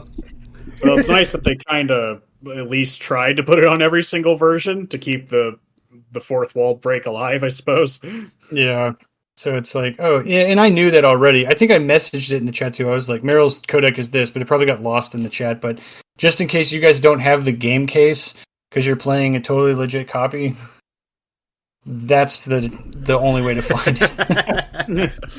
Oh, God. Because you only found the disc at a garage sale, you know what I'm saying? So this area was pretty fun. I mean, it's the boss. The boss was a lot cooler in my memory, but Revolver's kind of a joke compared to all the other bosses that are coming. God, I fucking missed him later. Yeah. All right, Edwin. So, how did you? Any thoughts on the cutscenes, or just dealing with Revolver, Ocelot, getting there, all that good stuff? How do you feel about it? So I had to watch the whole. Well, no, I didn't. I'd have to watch it, but I watched the whole cutscene with the DARPA chief, and twice because I watched it the first time. Then I got killed in that scripted fight, and I had to go back and go through all the ducks and then get to the cutscene again. I skipped it because I just mashed all the buttons until it happened, and then I finally got through because I was struggling with the. That's how you fucking caught up with me. I understand now. You skipped the cutscenes. Yeah. No fucking wonder you caught up with me so fucking fast. Makes sense now. You skipped like 60% of the fucking game. No, I didn't skip all the cutscenes. I skipped it the second time because I died the first time. Oh, okay, fair enough. I watched all the cutscenes. I was like, it was a movie, so like, I guess I gotta watch all these cutscenes. And it's a good thing that I did, otherwise I would not understand where to go anywhere in this game. But it's like I finally got past that part. Watchman asked to get away from me, and then I went down to the armory on the second floor. Somehow, not falling into any of those traps at all. Somehow, the only time I actually fell down is when I wanted to check what was down there, and then it was game over. Then I got past all that. It took a little bit to figure out I was supposed to. Because I tried to break the walls with a grenade because I wanted to save the C4, but apparently you're supposed to use the C4. But I kept placing them on the ground because I didn't know how to place them on the wall. I was like, you have to like slide against the wall and then you can place it on the wall. It's just weird mechanics. But I blew up all the walls, and then I finally made it to the Ocelot fight. The only reason it was difficult is because I was still trying to figure out the shooting part. And then I died halfway through when he ran away so much more often that I accidentally ran into the center of the room and blew it all up. And then the second time around, I actually beat him. And then, as Corey said, it was like, yes, it was really weird seeing a cyber ninja just show up out of fucking nowhere in this game, but it was just more weird things to come. That was just the appetizer. Yeah, it is. We get our first glimpses of this game going full anime with. I'm just go ahead and call him Gray Fox now. That's his fucking name instead of just saying Ninja a bunch. But yeah, we have glimpses of Kojima's insanity leaking in early. Me personally, I got a jump scare with the trapdoors because I was just walking along, and all of a sudden the floor fell beneath. I was like, and I just kept going forward. I'm like, oh, good. That's something I have to look out for now. Great. I agree with Jordan. Fucking, I knew I had to look for like painted over sections of the wall, but holy fuck. Like on the PS1 game, I really had to stare at that wall for like a solid 30 seconds to be like, okay, no, I see it now. Okay, yes, I can barely see like the 1.1% of like tone change in the wall now. Cool. And then dealing with Ocelot, I mean, I I chased him around a lot. Like like the way I fought him was just the goofiest fucking thing, just chasing him around like a fucking insane person. Just shooting randomly, trying to hit him because D-pad, the combat in this game is fucking terrible. And you just aiming is non-existent. But as frustrated I was dealing with him, he wasn't nearly as bad as it gets later. So I would love to fight Revolver Ocelot every day of the week rather than deal with what's coming forward. As far as the story goes, it seems silly that, some characters are just dying out of nowhere randomly of heart attacks, but Kojima kind of covers his ass there later, so it isn't just like, oh, they're just randomly dying for no reason at all. I did find it hilarious that the camera focuses on Meryl. Her name's Meryl. Meryl's ass in the cutscene, because I'm just like, oh, it's just Kojima being horny. But no, this actually becomes a plot point later, which is fucking hilarious. For the plot.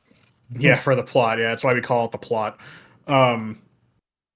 Anyways, moving past that, I mean, this, like I said, this game, there's a lot of cutscene, lots of dialogue, fucking commentary about war and all this other crazy shit, and it's just like, I'm trying to give you, like, the bare minimum, what you need to understand.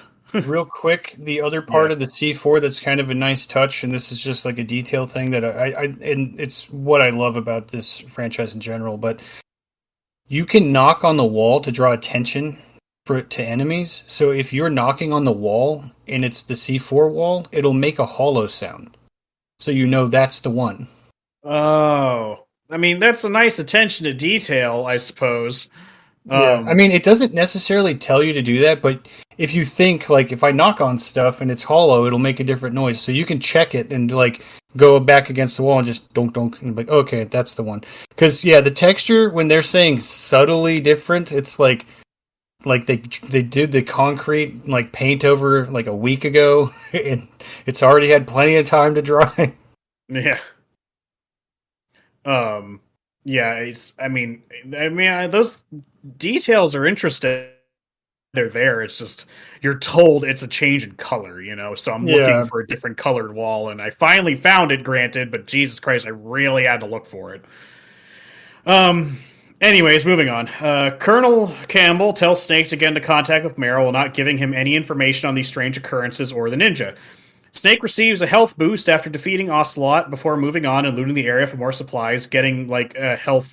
You get max health increase, and I believe you also get inventory and, like, ammunition, like, max inventory upgrades every time you beat a boss in this game. I did not notice that. I'm don't quote me on that, but I'm fairly certain that's the case. Let's see. We already touched on it, but yes, traps are a hazard now. Laser grids and trap doors are just a thing you're going to need to look out for. When you go back out into that little, like, armory area, guards are now patrolling there where they weren't before, so we are going to see that that's going to happen a few times in this game, if you having to return to areas you've been to, and they've changed, or they've gotten more guards or something like that, so it's not always the same. Let's see. Snake makes his way back up to the main hangar where he contacts Meryl after looking at which, by the way, when I was, like, playing it and I heard him say it's on the back of the CD case, and I asked Jordan, I'm like, is he being literal? I have to look on the back of the CD case? And Jordan's like, yeah, he's being serious. So looking at the case and seeing the screenshot and seeing how it's like this fourth wall break, like, it's cool. Don't get me wrong. It's a neat little moment when you're like, oh, that's really interesting. But you have to think about it in universe when this man just tells Solid Snake, oh, it's on the back of the CD case, and Snake's appropriate response is, what the fuck are you talking about, old man? CD case. We're in a war. What the fuck are you talking about? How do you not know your niece's codec? Yes. Or no, it's not his niece, Campbell. It's Campbell's niece, not Baker's niece. Oh, yeah. But either way, it's a fun moment for the player, but at the expense of realism and world building within the world itself. So I don't know. It's interesting, but you have to suffer a little bit for it. Yeah, that's why I thought he was talking about, oh, it's on the back of the optical disc I just gave you. I was like, I can't look at my stuff like in Resident Evil. Yeah, I don't investigate my item. But anyway, so I just thought I thought that's fun. And we'll have another moment of that with Psycho Mantis later, but then after that, Kojima just kind of ixnays any fourth wall breaks. But anyways, He contacts Meryl. After she learns of Snake's identity, she becomes a lot more cooperative. Snake hits on her like he hits on every woman in this game. She gives her sides of the events and divulges the information she knows, revealing the base to be a place owned by Arms Tech specifically used to produce Metal Gear. So this place was never a nuclear disposal facility. This place was always meant to test this Metal Gear project. She also tells Snake of Hall's exact location. If you remember, Hall is now a scientist we're looking for that Baker told us to go find. His location is in B2 of the storage facility. We get more character development for Snake and Meryl pertaining to Meryl's green nature as a soldier and her determination to help Snake and his reluctance to allow her to do so, telling her the true nature of combat and war. She opens the cargo door for Snake, warning him about the laser grid inside and defying Snake's orders to stay put and be a good girl. That's one of the cringe moments in dialogue. And decides not to go forward with him in order to help. Or decides to go forward with him in order to help. Snake is adamantly against this, but ultimately he cannot stop her. Snake loots the area as he sneaks around the guards, getting a silencer for his weapon and a mine locator. Snake enters the bay and uses a pair of infrared goggles he found, sneaks his way past the laser grid into the snowy field outside. Snake is contacted by a new character named Deep Throat, who informs him, hilarious name by the way, and informs him the area is laced with claymores and a tank is waiting to ambush him up ahead. I have been through these fucking events in my mind so much in the last weekend. I'm so sick of this fucking game. He cuts the transmission before revealing too much other than that he is nearby. Snake is then confronted by the tank that is driven by Vulcan Raven, which is another one of the big bads that we heard about in the beginning of the game. He's big and he's shaman. Using a combination of grenades, chaff grenades, and claymores, Snake disables this tank and obtains another card. But in doing so, it is revealed that he's technically playing in a Liquid Snake's hands, as he wanted Snake to get into the building beyond. And he's given another health upgrade after this boss battle. This is a boss battle. It's really simple compared to the others once you understand what you're supposed to do, but still technically a boss fight. For those of you keeping track at home, we now have had 2 boss fights, which is one less than God of War had. We will be keeping track of this number going forward. Anyway, so Snake enters the storage facility proper and is contacted by the Colonel, and it informs him that Snake cannot use firearms in this place or else he will set off the nukes inside. Gee, I wonder how mad Jordan was getting through here. The storage facility is similar to the hangar. It has 2 floors, the catwalk. It's a bit bigger with more places to hide. Snake reaches the elevator and takes it down to floor B1, where he loots the Nikita, I believe, something like that, launcher, a rocket. Missile. Yeah, a rocket launcher with remote-controlled rockets. Snake then returns to the elevator and goes to B2, where he's stopped in a hallway that is being flooded with gas, and he is cut off by an electrical grid on the floor. Using the Nikita launcher, Snake must guide it down the halls and past several cameras mounted with machine guns in order to destroy the generator, which is electrifying the floor. With the threat removed, Snake proceeds to the next room into the science lab. The entrance hallway, which is littered with bodies cut by a blade, more than likely being the work of Gray Fox. Snake finds the ninja in the science lab as he is about to cut down a scientist. Snake tries to question him, but Gray Fox gives vague answers and informs Snake he wants to fight Snake to the death. The scientist remarking this is like an anime, cringe. This initiates the 3rd boss battle of the game. We are now tied with God of War. This is a straightforward melee fight for the most part, the ninja having acrobatics to move around the lab and invisibility tech that Snake must make use of his thermal goggles at certain times in order to see him. The ninja reveals that he used to know Snake as they had fought in Zanzibar, Zanziland. The ninja suffers another malfunction and flees the area, but now Snake contacts the Colonel and informs him that the ninja is Gray Fox, is where he get his name, as Snake finally recognizes him.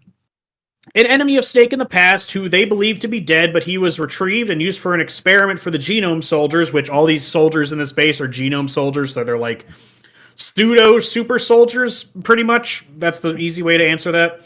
That occupy the base. Snake then attends to the scientist hiding in the locker. He reveals himself as Hal Emmerich, the lead scientist of the Metal Gear project and a cringy otaku guy. Snake questions him and is revealed that Hal had no idea of the true purpose of Metal Gear. Being that it's supposed to launch nukes, because Hall claims that it was only to shoot down missiles, but he had no idea it was actually being used for missiles. I don't understand how you don't get that when you're the lead project, but whatever. Not only that, but Metal Gear Rex was designed to carry new specialized nuclear missiles worse than normal ones.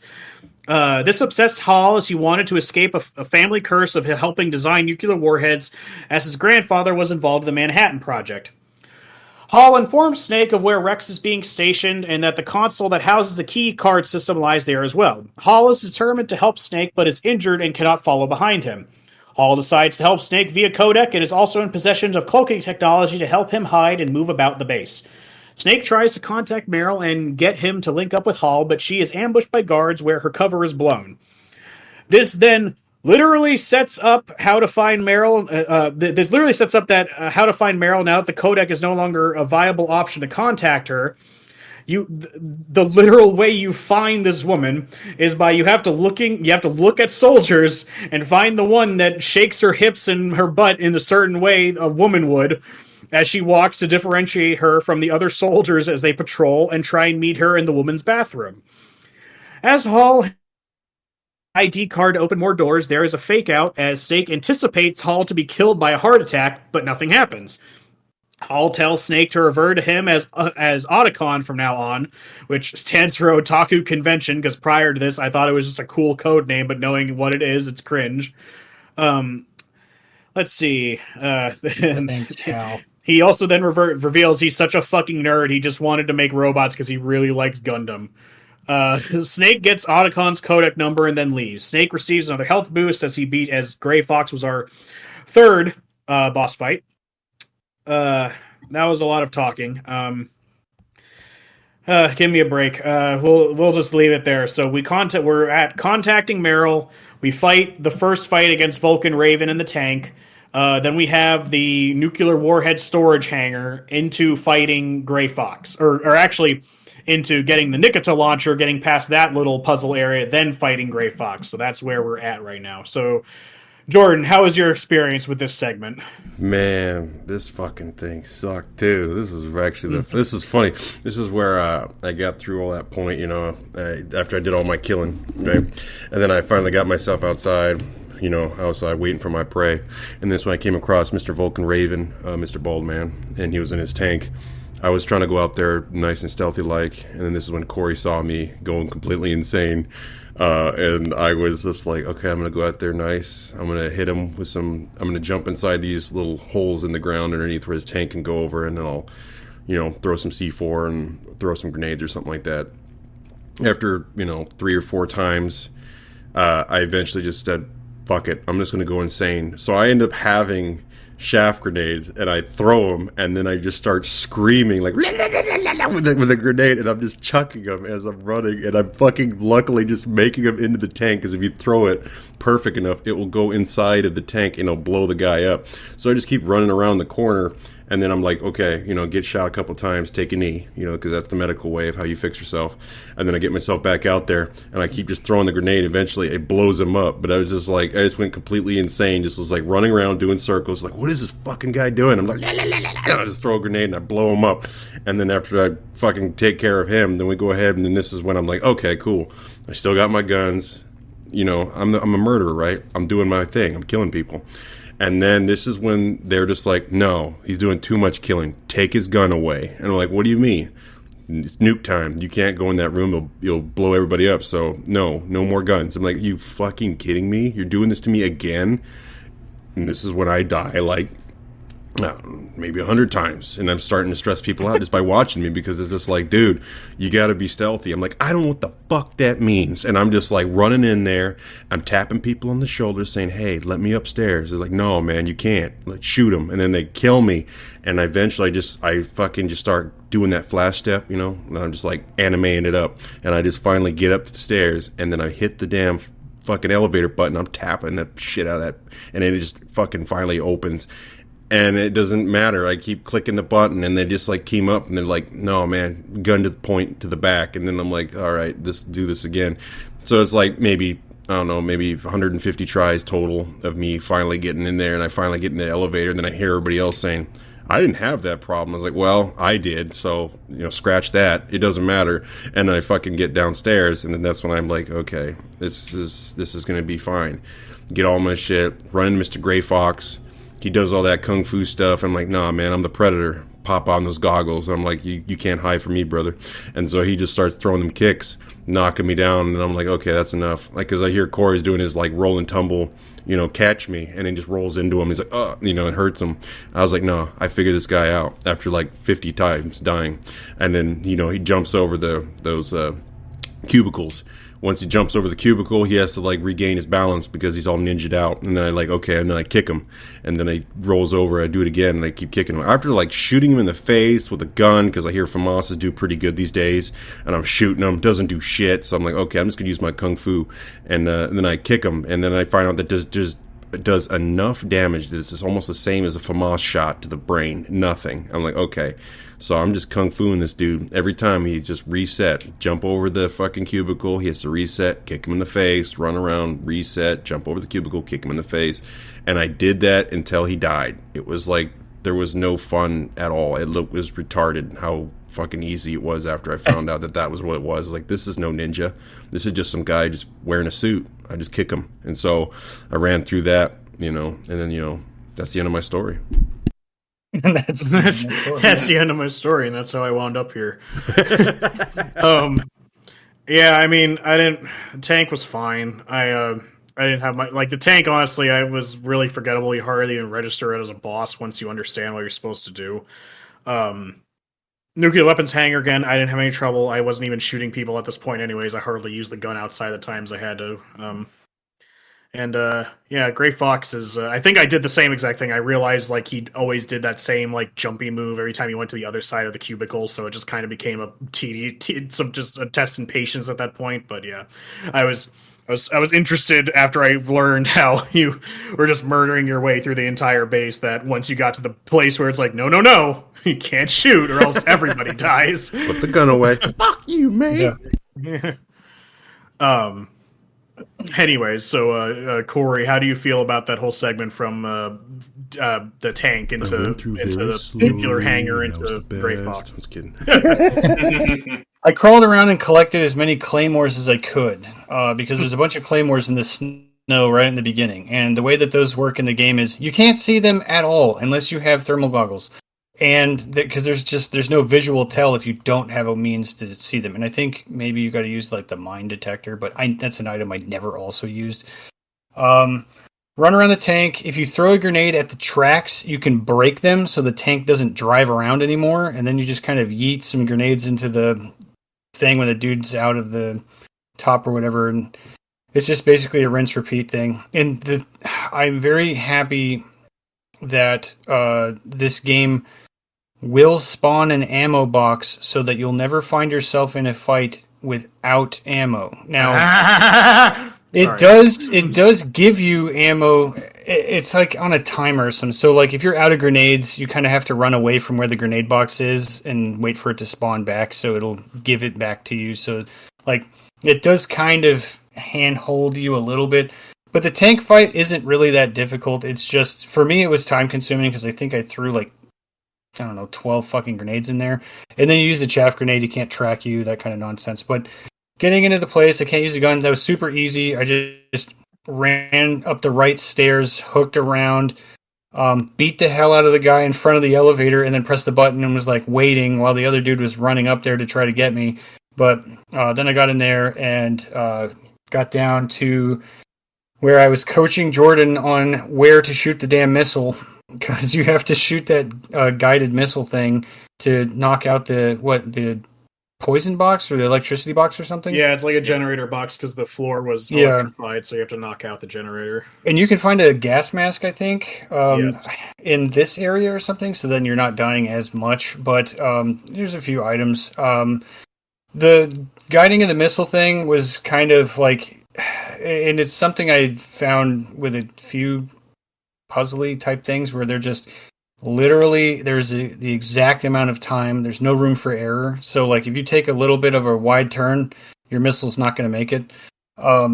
So I did this for maybe 10 minutes trying to get the damn missile over to the thing. Especially because I couldn't tell that there was an opening to fly through because I thought the whole thing was glass. And then it's like, oh, okay, I can go through there. But then you have to immediately hook a right turn. And the way that the missile moves faster is you don't touch the buttons. So, like, I just remember telling Jordan, stop touching the controller for a second. And then, so got that, ran into there. Hal, I was doing the infamous dive tactic for the ninja, because you can dive into him and it does a little bit of damage and he gets stunned. So you just dive into him and get up and then dive into him again. And then he does that stupid hide and seek shit where he's like, where am I, Snake? Haha. And then he just, I don't know, you're in the office with the cubicles, the same one we're in. There's not a lot of places to hide. So I'm just going to walk over here and kick you in the face. And then, you get Otacon, and then he is like, I'm your best friend now. And you're like, okay, I guess. This area in particular was not very difficult. Again, outside of the Nikita like controlling thing, because there's the stupid turrets in the. Because I also have gun turrets in my science lab.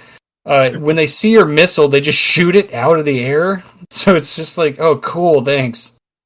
So you have to have like the stars aligned on that part. And you can shoot the missile enough times and hit the wall and it'll destroy the cameras above them, but because that's another fun thing is you can shoot the cameras out. Level. Yeah, you can shoot the cameras out, but that's the camera part was the difficult part. Like Cyber Ninja wasn't really that big of a deal. He's just kind of annoying because he does his jump stomp thing, and Snake, I guess it's designed this way, but Snake won't be able to pull off his 3-hit combo on him because he'll always jump out of it to do like a stomp kick for like a ton of damage. So you have to punch him and then stick and move basically, because you'll never be able to knock him over. But yeah, this part wasn't that bad. Not being able to use my gun because I don't know what it was. I just waited for the right moment for the guy to be past the stairs and I just started sprinting. I was like, okay, I'm going to get there because I watched Jordan die a ton. Because Jordan died a bunch here, and I was like, okay, I'm not going to let that happen. I know how many people are in here, because you were here before I was. Because I think I beat Vulcan Raven, and then I stopped playing for a little bit, but yeah. The missile part, because driving the missile is... so dumb. It's about the same as driving a fucking limo, I'm sure. Fuck. Yeah, it takes turns as well as a very big U-Haul. Well, I mean, it takes, quite frankly, on the contrary, it takes turns on the fucking dime, but it has this magical ability to stop all momentum and just make a 90-degree turn in the middle of space, which is what made it difficult to control. Or at the very least, it's how it was in the PS1 one. Maybe it handles differently on the GameCube with the control stick and whatnot. And I think there's 3 gun turrets in that room. There's there's like 3 or 4. It's actually like luck plays a huge part in that quote unquote puzzle. Like it's like, God, I hope I win this time. And the entire time you're doing this, you're also running out of oxygen. Yeah, it's one of the more ridiculous portions of the game, in my opinion, but it gets so much worse. Edwin, how do you feel about dealing with the tank and Gray Fox and the nuclear warhead facility and whatnot? So before getting to the tank, getting through that little area with the lasers, I immediately got caught because I wasn't paying attention, and then I had to immediately restart. And then I started crawling under the lasers, and finally got outside to fight the tank. I did not do what everyone else did. I literally went into the hole in the middle of the area and then poked my head out to shoot the guy running the turret. I spent a very long while doing that because like every second shot he would go and then like nudge the tank a little bit, and then I would have to poke myself out for like a couple of seconds till he actually wanted to shoot me.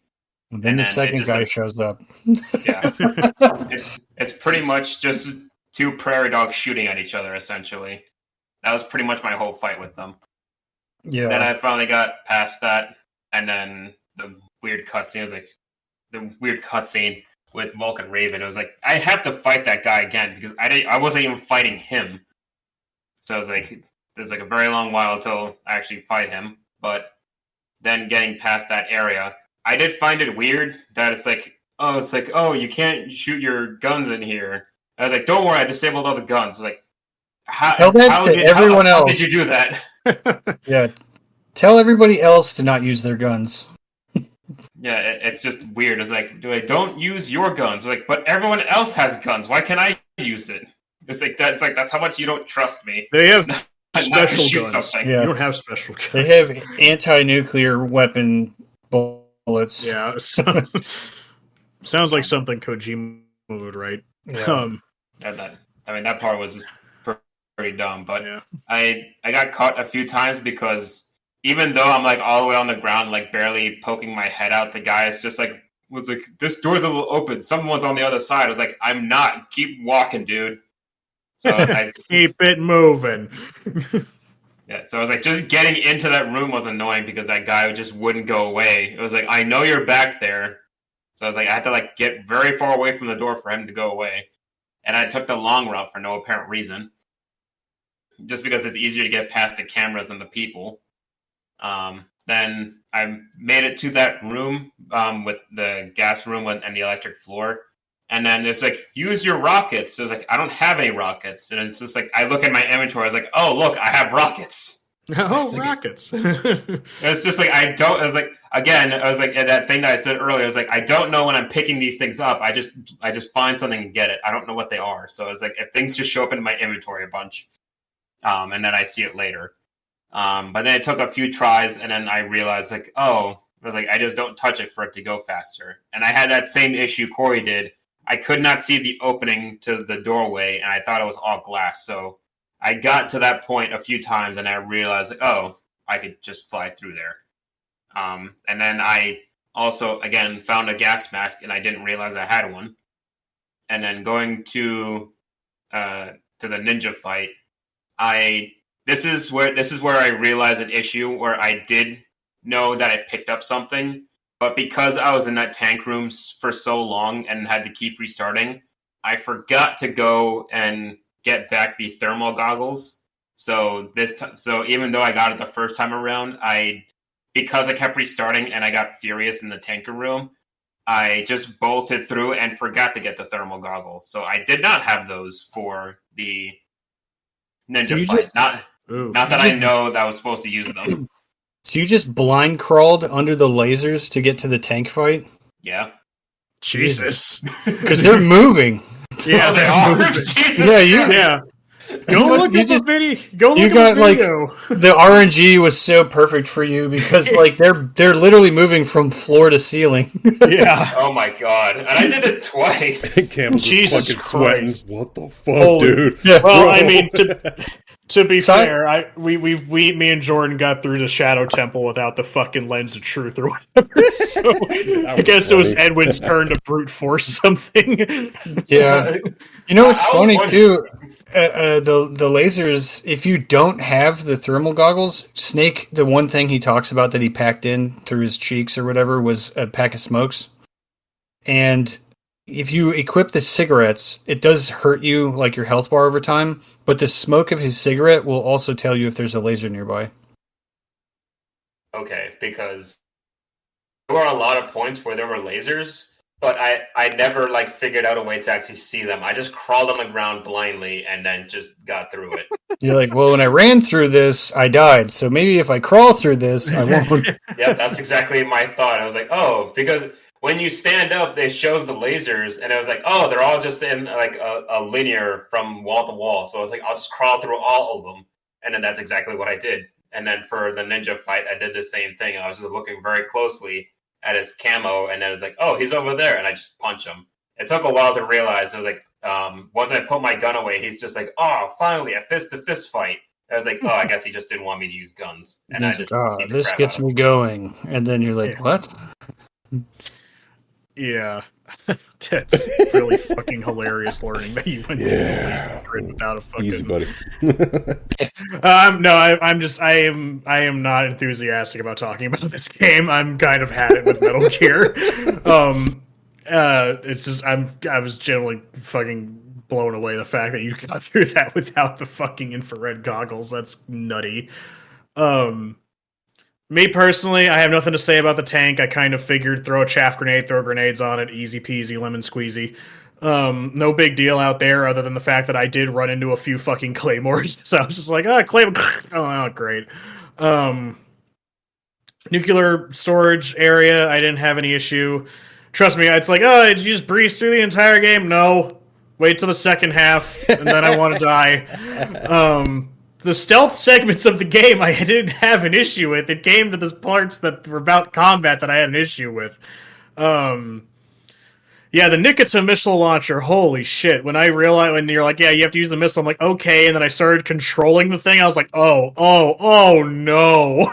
Like, you're asking me to do what with this?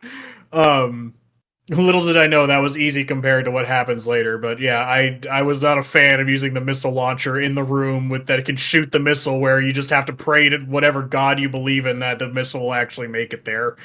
Controlling it's only one half the equation, the other half is just dumbass luck. Knowing it's half the battle. Yeah, it's half the battle. Gray Fox, I didn't hate the boss fight. I just found it tedious because I did the same thing that Jordan said. I figured out that he does like a specific animation when you go to the other side of the cubicle in that room, and that he just flips it over and you get a free punch on him and just run to the other side and rinse repeat until you win. But this was the start of what happens with a lot of the later boss fights, is that, holy fuck, does this guy take a lot of punching to take down. I understand he's just fucking Genji from Overwatch, so he's just a goddamn cyborg ninja, and punching shouldn't hurt him a whole lot, but rule of 3, what's that? We just throw that out the window. It's the rule of whatever the fuck I feel like in Kojima land. So punching him takes way longer than I feel like it should.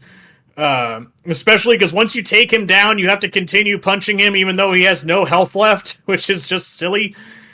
And then I don't hate Otacon as a character. He has his moments, but I hate the cringy otaku thing. I'm like, yes, I like anime too, but no one talks like this. I'm sorry. It's just, no one talks like, even the nerdiest nerds do not talk like this. It's aggravating to listen to.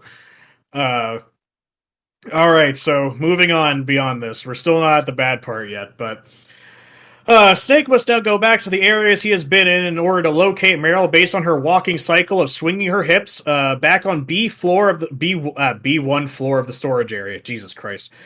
Snake meets her in the women's bathroom. We are given more character development between the two of them. Snake treating himself as a selfish killing machine and only good for warfare. More not so subtle flirting is involved as well. Meryl is determined to assist Snake to prove herself as a soldier to help understand her father more, but she is unsure as of now being confronted with the real thing, aka, being in a real life scenario where you can die. Meryl tells Snake that they need to get through the commander's room on this floor in order to proceed, as glaciers are blocking the normal way. As they approach the door, Meryl is affected by Mantis's mind control. Entering the room also enters into the Mantis boss fight. Mantis has several forms of attack. Firstly, by mind controlling Meryl and forcing Snake to knock her out before being able to attack Mantis directly. So Mantis's whole boss fight is the second instance of fourth wall break, which is just the whole thing. Prior to actually fighting him, Mantis is just like, behold my power, and reads your memory card, or rather, no, the first thing he does is basically tell you how you've been doing in the game so far. Like, have you been killing people? How often have you been saving and stuff like that? He'll comment on all of it. Then he reads your memory card, and I believe if certain save data from certain other games are on there, he'll be like, oh, you played Ratchet and Clank or Jak and Daxter or whatever. You were really good at that. I like that game too. Then he'll I believe the last time he's like, behold, I will move your controller with the power of my mind. And then you put your controller down and it just rumbles a little bit. Put it close to your crotch. He's just like, behold. Set this in your lap and enjoy it. Oh, yeah. He's like, oh, no, don't do it. God, go. Don't do that. But then the boss fight starts after you knock out Meryl. Then I'll admit it got me, but he got me for like half a second. He fucking turns off your TV screen with a little HD TV or whatever thing up in the corner. And I was like, okay, that's funny. I like that. That's fun. And then of course I knew this way ahead of time because this is just really fun trivia that people just seem to know about Metal Gear. In order to beat Psycho Mantis, you have to plug your controller into the second controller port. because if you leave in the first one, he just automatically dodges all your bullets because he can read your mind. So you have to plug your controller into the second port, and then you're able to fight him. Which basically, after you get past that gimmick, this fight's really straightforward. He'll roam around the room, throwing shit at you with the psychic powers, and you just got to shoot him or punch him, what have you. You just have to hit him. And then at a certain point in the boss fight, he's like, "No, why is my mind control not working on you? I will mind control Meryl again." And then you have to beat up Meryl some more. Poor woman. And then you just have to go back to shooting him until Mantis is finally dead. After Mantis dies, we're treated to what I call a Demon Slayer cutscene. Yes, I'm not stupid. I understand Demon Slayer came out way after fucking Metal Gear, but in Demon Slayer, to put into context for anyone who hasn't seen it, after Tanjiro, the main character, beats a big bad guy, basically the entire next episode, either the rest of the current episode or the entire next episode, is dedicated to explaining that person's backstory, which is, to me, really aggravating and really, like, he's dead. I don't care anymore. They're terrible people. I do not care about your backstory. You are just die in peace and silence, please. So this annoyed me in particular because it's literally just the same thing. Who knows? Maybe the guy who wrote Demon Slayer was inspired by it. I have no idea. Wish he wasn't. But so Mantis basically compares himself to Snake, being like, "Yes, I'm a killer. You're a killer too. We're not so different, you and I, Spider-Man," and just shit like that. Wait, Snake, I mean. Yeah. Wreck your memory card again. Yeah. Yeah, so sorry, I got my wires crossed on that one. Take two. Yeah, so, blah, blah, blah. So, basically, Mantis tells you that you have to, he's like, "I'll read your future. It's go behind the bookcase to keep going." I don't know why I tell you that. Anyways, I die, blah, and he just dies. Again, there's a lot of talking here, and I'm sure some people care. I don't. He's dead, and he's a terrible person. The important bit of this cutscene is that you learn where you're supposed to go next, and the fact that Mantis is dead. So Meryl tries to get to know Snake a bit more before moving on, with Snake rebutting her, although we have evidence to the contrary about him not caring about anyone else. This bothered me because he's like, "No, I've only ever cared about myself, Meryl. I'm a selfish killer. I don't care about anybody." And I'm like, literally when I called Mei Ling to save my game, you just randomly asked her, like, "I want to know more about you." And then you just learn more about Mei Ling, and then you get more information with her, and then several times throughout the rest of the fucking game. Granted, I can buy that anytime after this point, him asking that is him trying to be different and, like, caring about other people. But he's done it before now, so I don't buy that Snake doesn't care about other people. Like, he's being hard on himself for seemingly no reason. I get people have, like, false images of themselves in their head where it's like, I'm selfish, I'm an asshole, and everyone else will tell you otherwise. But it's just, I don't know, it's awkward seeing, like, literal evidence to the contrary prior to this point. So it's just weird. It's weird character building. IMO. Maybe I'm wrong, but that's just how I felt about it. Anyways, so where are we now? Moving past the room, Snake and Meryl must make it past some wolves. This is obvious foreshadowing because one of the characters we learned about was called Sniper Wolf. This area is annoying, but you have to get past the wolves and in a place you can't see shit. God help you if you don't have the fucking night vision goggles. So you get past the wolves, and then you're in this little in-between section, getting to this communications tower that Mantis told you to get to. You have to take this route to bypass the glaciers. When you get there, however, Meryl is shot by Sniper Wolf with, I don't know what caliber sniper rifle that is, but all I'm saying is that if you're shot in both your thighs and your shoulder blade with a sniper rifle, you're probably dead. But somehow she lived. People can tell me that Sniper Wolf's so good that she purposely aimed for spots that would not kill her. I do not buy it. Anyway, so Meryl gets fucked up by Sniper Wolf, and she's in the middle of the field, so Snake can't get to her. Otherwise, he's going to get shot up by Sniper Wolf, and you don't have a sniper rifle. So Snake is forced to retreat in order to find a sniper rifle against what he wants. Again, he wants to save her. It's not like he's like, "Oh, well, she's dead now. She was green, whatever." Snake clearly cares. Like, I don't get it. So you're forced to return to find a sniper rifle. So you have to backtrack. you either know where it is, or I ended up calling Otacon to. He tells you where you can find a sniper rifle, which not a whole lot to say here. You just got to backtrack to areas you've been to before to backtrack and find a sniper rifle and return here. Which getting past those wolves 4 times is not fun. It's more just like a health checkpoint. Let's see. Blah blah blah blah blah. Snake returns after obtaining a sniper rifle, and upon returning, he finds Meryl to be missing, and you have like a blood trail kind of leading away. Snake has a fight with Sniper Wolf. This is the point the game starts taking a nosedive, by the way, at least in my mind, where he comes out victorious. Snake makes his way to the tower, but he has found Sniper Wolf has gone already.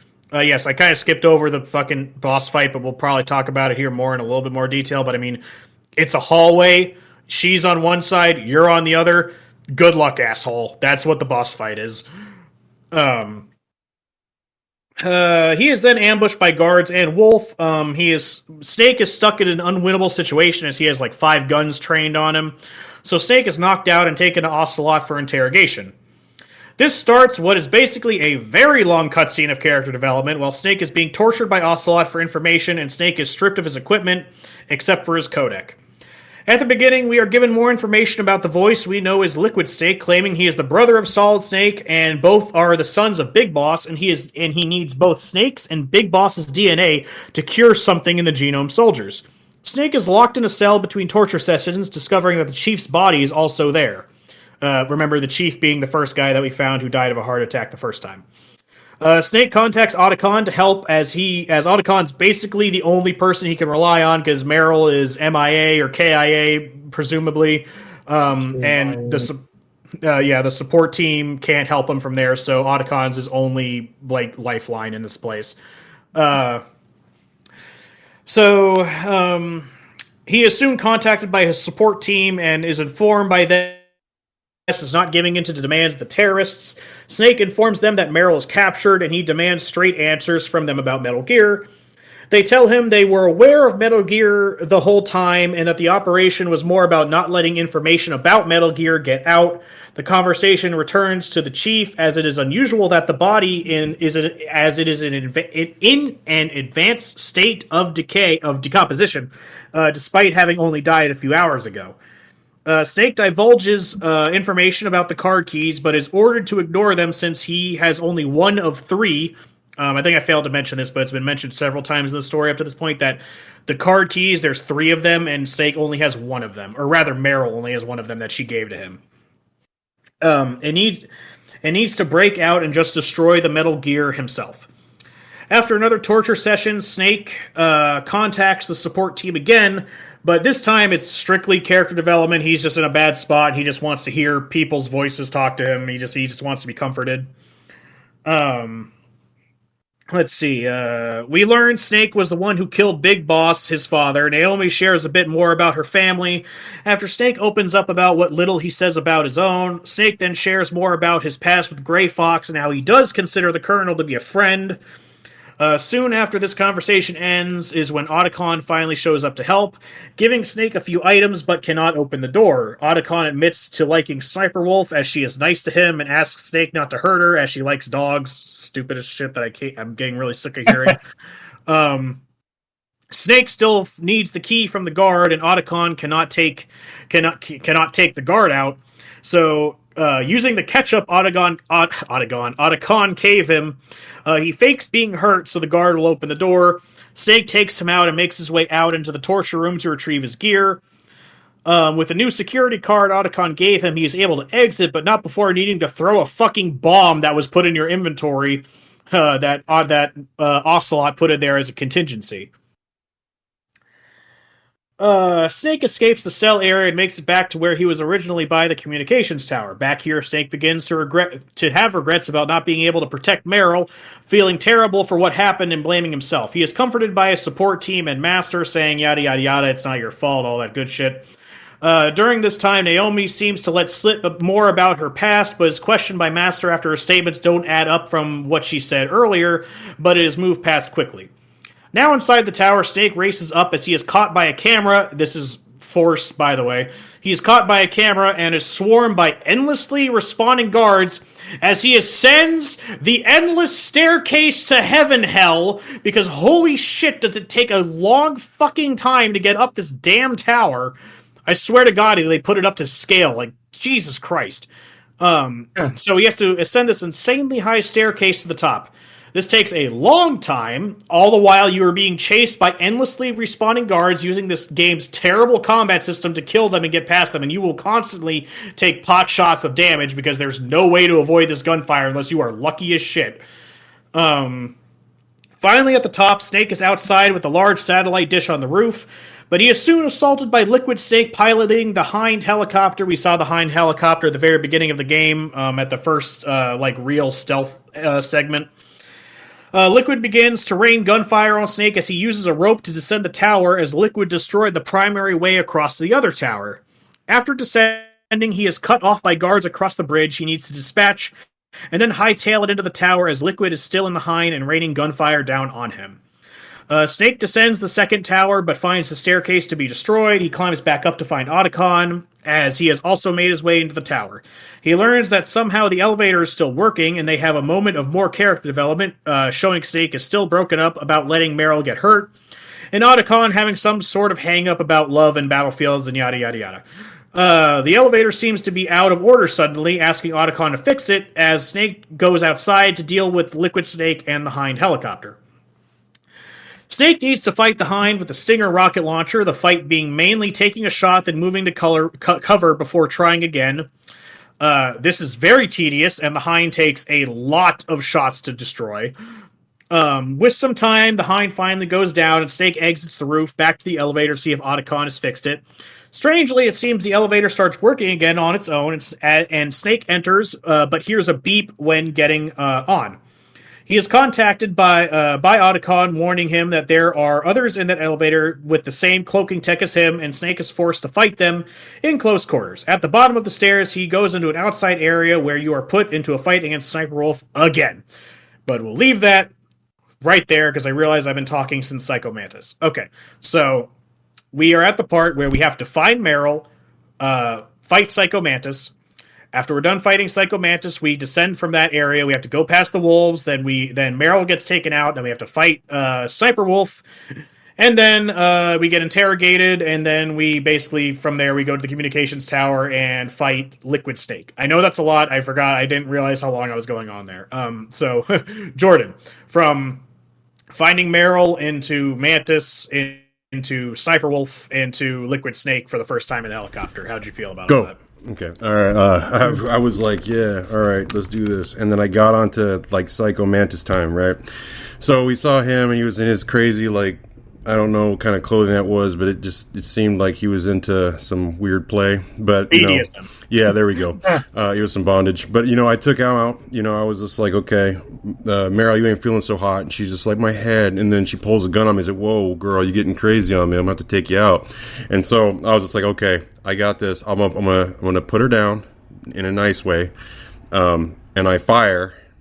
And I guess it was a clean shot. But I forgot I didn't have the tranq gun. So I took her out, and it was game over. I was like, oh, shit, let's try this again. Whoops. And then I tag her. She goes down, and then, it's battle time, so it's now this guy's trying to read my mind and, make me do stuff with the controller that I don't really remember too much about that was appropriate. But anyways, I took care of that guy, and then, he was shooting at me with the desks and with the fucking... all those paintings and stuff, whatever. And so I hide behind the executive desk, and for some weird reason, Mr. Psycho Mantis is like, oh, I can't go back there. That's way beyond my pay grade. So I was like, I can't do that. So I just hid behind there, and then, got my shit together. It was like, okay, he fucked with my stuff, so he's reading all my moves. I gotta put my stuff right in the correct port so I can fight him. And then, took him out after, I don't know, several shots and shooting with a Nikita missile. That was funny. And then, he drops down, tells me his sad story, pull off that mask, and oh my God, it's just Butterface. But, I gotta get this guy's mask back on, because it's ugly season. And then we work on, and I'm doing, okay, it's, tranq time. I'm going outside, I'm checking the wolves and the puppies, and then it's crazy from that point on. And then I start working on to, Sniper Wolf. This is the part I couldn't stand, just fucking shooting me, and I'm just screaming because I was gonna be like, what do I do? Because he's just fucking shooting me in the nuts all the time, just dropping me. And then Corey's like, you can go get a gun. And I'm like, okay, well, I'll do this and make this work my way. And then I'm like, okay, I'll shoot you, and then I'll make it work. And then we'll take some drugs. I'll shoot you in the face, work my way down. And then we finally get to that stupid story. And then I get interrogated. And then I can't go anywhere because they read my shit. They're like, okay, knocked on the door, under the bed, blood ketchup, doesn't work. And then it's just like, okay, shoot the enemies. I got caught up with all that crap after they couldn't work with anymore, and then they let me out. And then it's like, okay, now I'm going to shoot some enemies once I got outside with those stupid guards, with the stupid FAMAS. I didn't know that they kept coming, and so I just ran upstairs, like, Udon said, a high amount of stairs. Like, Jesus, this is like running up the fucking stairs of any fucking tower I've ever known in the world. To fucking heaven. He was like, yeah, like 50 stories or some shit, like some crazy ass executive building or whatever.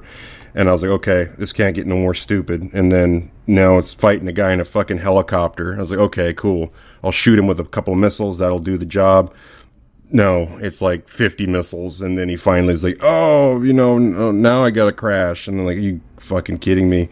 And so I was just like, this is ridiculous. And then we eventually went through and, cloaked enemies on the fucking elevator. This is like Captain America, who's getting off, right? And then I just like looking around, and then I just kung fu everybody, and I take them out, take them to the cleaners. And then that was the end of my story. That's the end of my story. It was the end of my story until the story starts back up again. Yeah. Next episode. Yeah, next episode. All right then. I'll save my bitching for my portion. So go ahead, Corey. How did you feel from finding Meryl to Psycho Mantis to Sniper Wolf and then to first the Hind helicopter fight with Liquid Snake? I think the Meryl scene is very kind of funny, just because like you have to find her with like this swinging hips thing, and it's so you're literally like looking at the soldiers' asses to see which one it's going to be. And then, like, she's very exaggerated when she's walking around, too. So it's really funny. It's like almost like Looney Tunes, like hip swing. And it's like, all right, fine. So you have to take out the other one, and then she'll run off into the bathroom or whatever. And you can join her for like a special secret scene or whatever. Like, you can either wait for her to come out, or you can join her and she gets all mad at you. But like they have that enemy placement, and then the dude's bathroom who's pissing in the urinal, and he's specifically there to kind of trip you up because like he'll piss and get done, and then he'll come out into the hallway, and if you're not paying attention, like all of a sudden a guy will, he saw you, so it's like, oh shit, But when you go into the Psycho Mantis thing, like Meryl's acting all weird, and it's just like, oh okay, I guess you're fine, and then you go in, and I don't know if this is in the original PS1, but on the back portraits on the wall, there are some of the devs, and Kojima's one of them. So you can see him on the wall in the place on the Twin Snakes version. The fight itself is kind of fun. If you play it on PlayStation, the game specifically scans your memory card for Konami games. So he'll be like, I see you like to play Castlevania. But for me, he basically just said, I see you played Super Smash Brothers Melee, and it's like, oh, that's kind of fun. The fight for that one is definitely better than the last two bosses, because you have to think, he's like, why can't I read your moves? Because you plug your controller into the next port, which I don't think a prompt for that. I can't really remember. I just remember doing it, and I don't remember how I even found out when I initially played the game.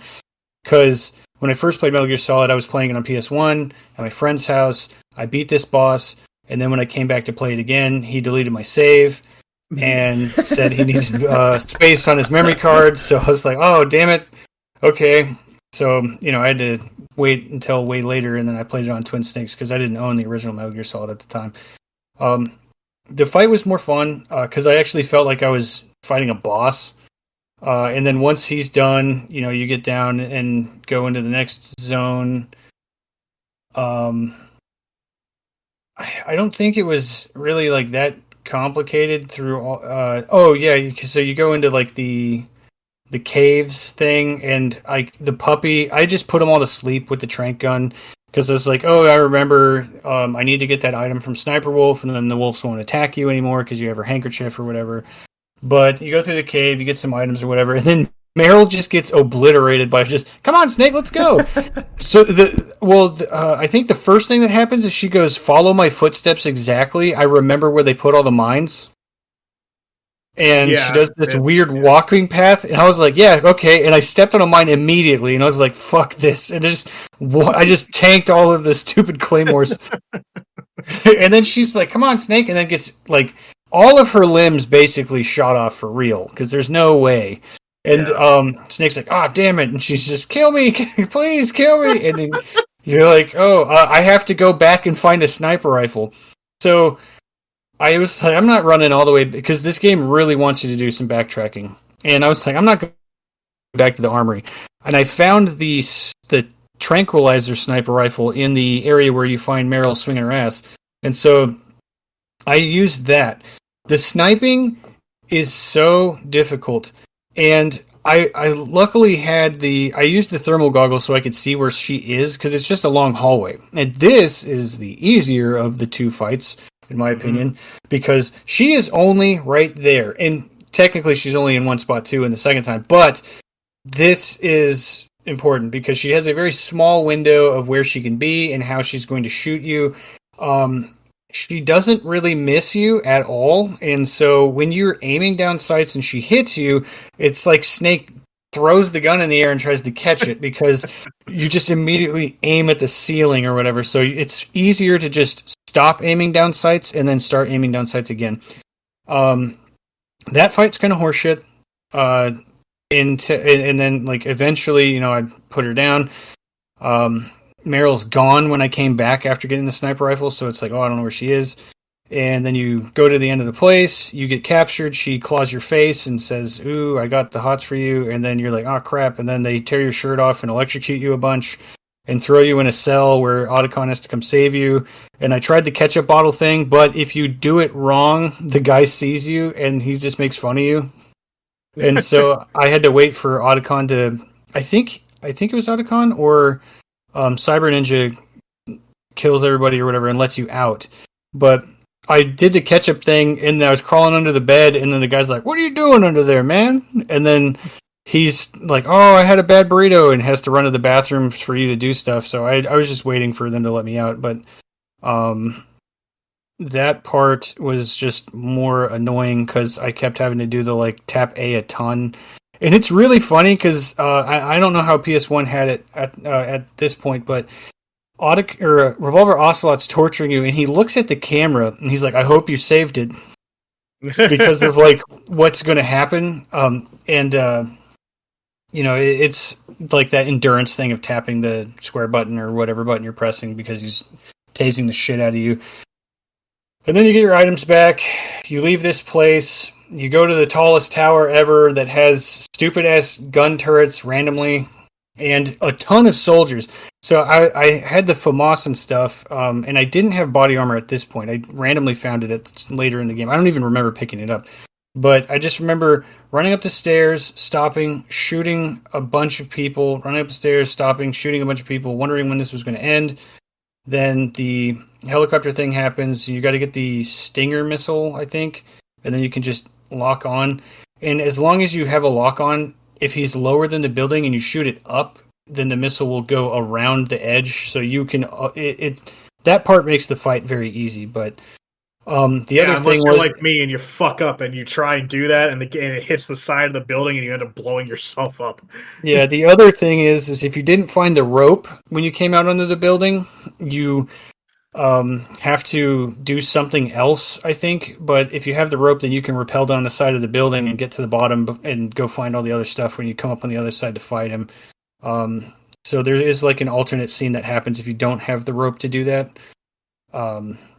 But the Hein fight is also very video gamey, very boss-like, which is kind of nice because it's like he's all around you. You got to keep your head on a swivel type thing. Less, of course, because Sniper Wolf's boss fight is more just annoying because it's literally just a death laser that's you have to shoot her before she definitely is going to hit you. So, like the Hind fight is really fun, and I really liked the Psychomantis fight over like the tank and Ocelot because. I mean, Ocelot didn't really do anything, and the tank is just driving around. Yeah. Alrighty then. All right, Edwin, how do you feel about finding Meryl and dealing with Mantis and Sniper Wolf Phase 1 and then the Hind? So I did not. So after the ninja fight, I didn't play for like a few days, so I completely forgot what I was supposed to do. So at that point, I had to look up a walkthrough to figure out what to do next. So then I did not do. It's like I knew that there was like something that I had to like find a way to get to Meryl. But literally the walkthrough just told me just wait outside the woman's bathroom and then she'll show up eventually. So that's pretty much what I did. I had to wait for like maybe like 3 minutes because the guards switch out. So she wouldn't go to the bathroom until the guy already in the bathroom comes out, and he just fucking takes forever. So then I just go into the bathroom, into Lay's bathroom, and then she tricks you into thinking she was in the stall, and then they have the fucking flirty conversation. Then immediately when we get out, she's like, "Here's the key." And then I was like, that already sounds not good that you're giving that to me. And then the second we go through that door, she gets taken over by Mantis. And it's just like, Snake, she's obviously being mind controlled. How do you not know that?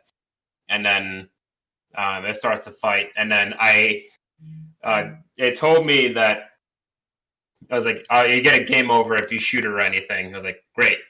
And then it just immediately throw a concussion grenade. And then that's the end of that fight. And then anytime that she comes back up, I just throw the grenade. I was like, well, that worked the first time. I'm just going to do it the entire time, and rather than shooting her because it's annoying. And then the whole time, I switched the port to the fourth one because it was on GameCube. And then I had slight difficulty with the Mantis fight because he kept disappearing and then coming back.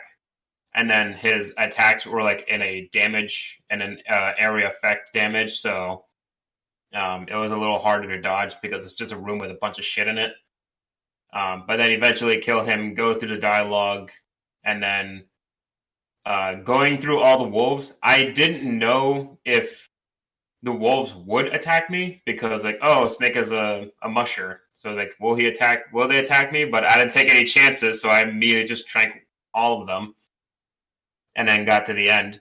And then I did the exact same thing Corey did, because I wasn't paying attention to where Snake was at, because Meryl starts in the middle of the entrance, and then she starts the path for getting past the mines. But Snake is a little bit to the left of the entrance, so I literally took one step forward and immediately stepped on a mine and then blew up. And then, then I start over and then actually go through it. I completely forgot that I had the mine tracker, and also I didn't have the infrared at this point still. And then when Meryl got shot, I was like, how are you still alive? Your leg is in the complete opposite direction, and you're just in a weird pose. And then when it said, like, you need to go find a sniper rifle. I thought I already had one because the missile launcher just showed up in my inventory. I thought the sniper rifle would too. Like, you unlock the weapon. But it didn't. And then it's like, oh, you actually have to leave and then go find one. While Meryl is there bleeding out. And then I immediately had a flashback to Resident Evil 1, where you have to go leave Rebecca and that guy to go and get the serum for the poison. I was like, oh, fuck. Now, I was like, I gotta go find a sniper rifle and get back before Meryl fucking bleeds out. Like realistically. She's supposed to. So I go all the way back and then find a sniper rifle and then remember to go and get the thermal goggles and then come all the way back and then find out that Meryl's fucking gone. And I was like, well, I guess me stressing over the time limit was pointless. And then have some difficulty with the fight because just every time she shoots you, you just look straight up. Yeah. And then after getting through all that, you get caught after that, right? Yeah, after you beat Sniper Wolf, you go across the opening and you basically get ambushed and taken into custody. Yeah. Okay. Yeah, I got caught, and then do that really long cutscene, and then apparently you can't escape on the first time around. You have to go through the torture at least one more time. Yeah. And then there's like 3 ways you can get out, and I tried all 3 of them just because I was curious. So I saved and then tried all of them. So you can't try to escape until the guard leaves to go to the bathroom. So I did hiding under the bed. You cannot move and you cannot do anything when he's coming back, otherwise he won't notice you. So I did hiding under the bed. I did the ketchup bottle thing, and then I don't think I did the when Ninja comes to save you, because you have to go through the torture chamber one more time. How did you get the ketchup thing to work? Because I put it on me, and the guy would be like, "What are you doing?" And then it wouldn't work. So he can't see you do it. Yeah, so even though there's like you can see into the torture room, if he's in the torture room, he doesn't see you, even though like it's just a straight through see-through glass to your prison chamber.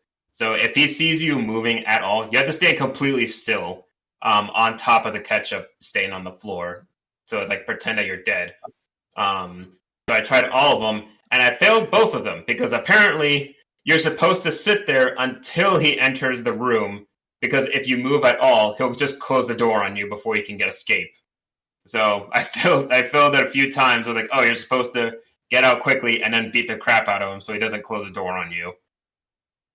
And then I got passed through all that. And then I made it all the way to the armory to fight Ocelot. And then I looked back at the walkthrough. I was like, hey, don't forget to check your inventory for a timer bomb. And I was like, wait, what?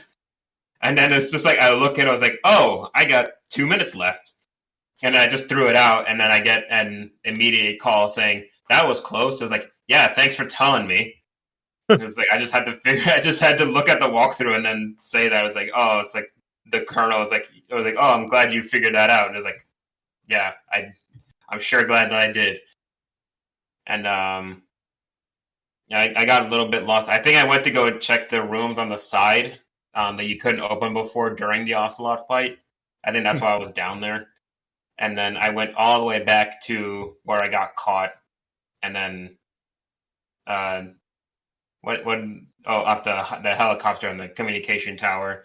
Yeah. So getting up the communication tower was just absolute hell, because the first thing that I did, because I'm trying to like be completely incognito. So I was like, I'm trying to like get away without it actually killing anyone.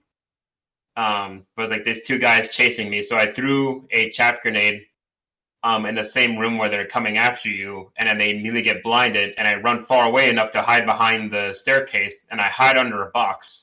But it's just like they fucking already know that you're there, so it's just completely pointless, and it pissed me off.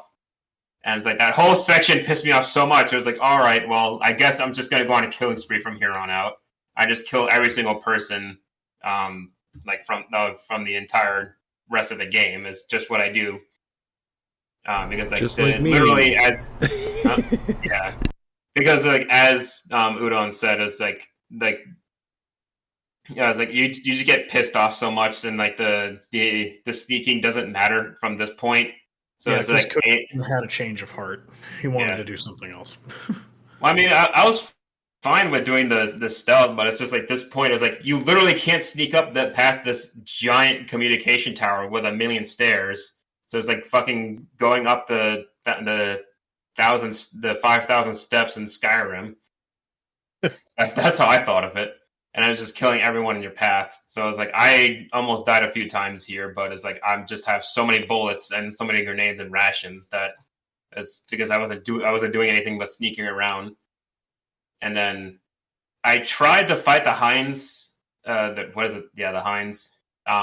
Without like the first time around, but instead of using the rope to escape, because I just thought I could, so I just used all my bullets, but apparently didn't do a damn thing because you can't actually like beat him there. So I just used a rope and escape, and then just like unblock the path there. Like that, though, the climbing down away from that fight is weird because like there's like you can jump side to side and then also just jump straight down, but for some reason jumping side to side makes you go down the tower faster. So it's like, well, that was kind of pointless. Mm-hmm. So after that's the Hind helicopter fight. How did you feel about that? It wasn't terrible because it's just like auto target, shoot, and then run away. Auto target, shoot, run away. So I was like, I didn't really have that much problem with it. That was literally all I did. I was like, hey, I won. Yeah, now I'm out of here. It's not the most exciting boss fight. Well, with me, I did find it funny how finding Meryl literally entailed, as Corey said, you're just staring at all the guards' asses. And I just found it funny. When you're in the cutscene with Otacon, he's just like, you need to find her in the only place she can be. And Snake's like, what is that? And he's like, don't be stupid. And they don't elaborate, but I knew, I was like, yeah, the women's bathroom, because literally every other guard in this place is a man. Because I already kind of knew where he was talking about, because I did remember seeing the bathrooms. I was like, oh, okay, let's go there. That makes sense. But it is just funny that the fact that it focused on her butt was a literal plot point later down the road. I just find that hilarious. Fighting Mantis was fine, as I said when I was explaining. I already knew what to do because Mantis is like famous at this point for a fourth wall break boss. So he was fine. He was probably the last good boss this game has, because the game just fucking goes completely off the fucking ledge here. So past him, getting into the Sniper Wolf, I had the night vision goggles, but I didn't have any. I never had any tranquilizer guns this entire game. So every time I was running through the wolf area, I literally just kind of had to run, and if they bit me, they bit me. So it was just like a health tax checkpoint. So I just had to, it was just like, all right, ow, ow, ow, where's the fucking cave? Where's the cave? You can't see anything. Even with the night vision goggles, you can barely fucking see anything, because you can't see where you're supposed to go unless you go into first person. To go into first person, you gotta stand still when there's fucking wolves trying to eat me. So that was aggravating until I finally figured out where to go. Doing the Meryl thing, I tried copying her footsteps, but I walked on a mine, and she's like, oh, geez. I'm like, oh, fuck it, whatever. My shins are stronger than yours. I could step on a claymore and take it. Even though I did find it funny when I was writing this. Maybe it's random, maybe it's just how we moved, but when I saw the person play it when I was writing the script down, he just walked in a straight line and didn't hit anything. He just walked right across the thing, and I was like, that was really funny. Meryl gets destroyed. I'm questioning how she's still alive. You have to go back and find the sniper rifle, which was pretty straightforward. I just called Otacon, and he tells me where it is. I go get the sniper rifle, and I come back, and then we have to fight Sniper Wolf for the first time. And Corey explained it pretty well already, but yeah, this boss fight's complete bullshit. There's no trick to it.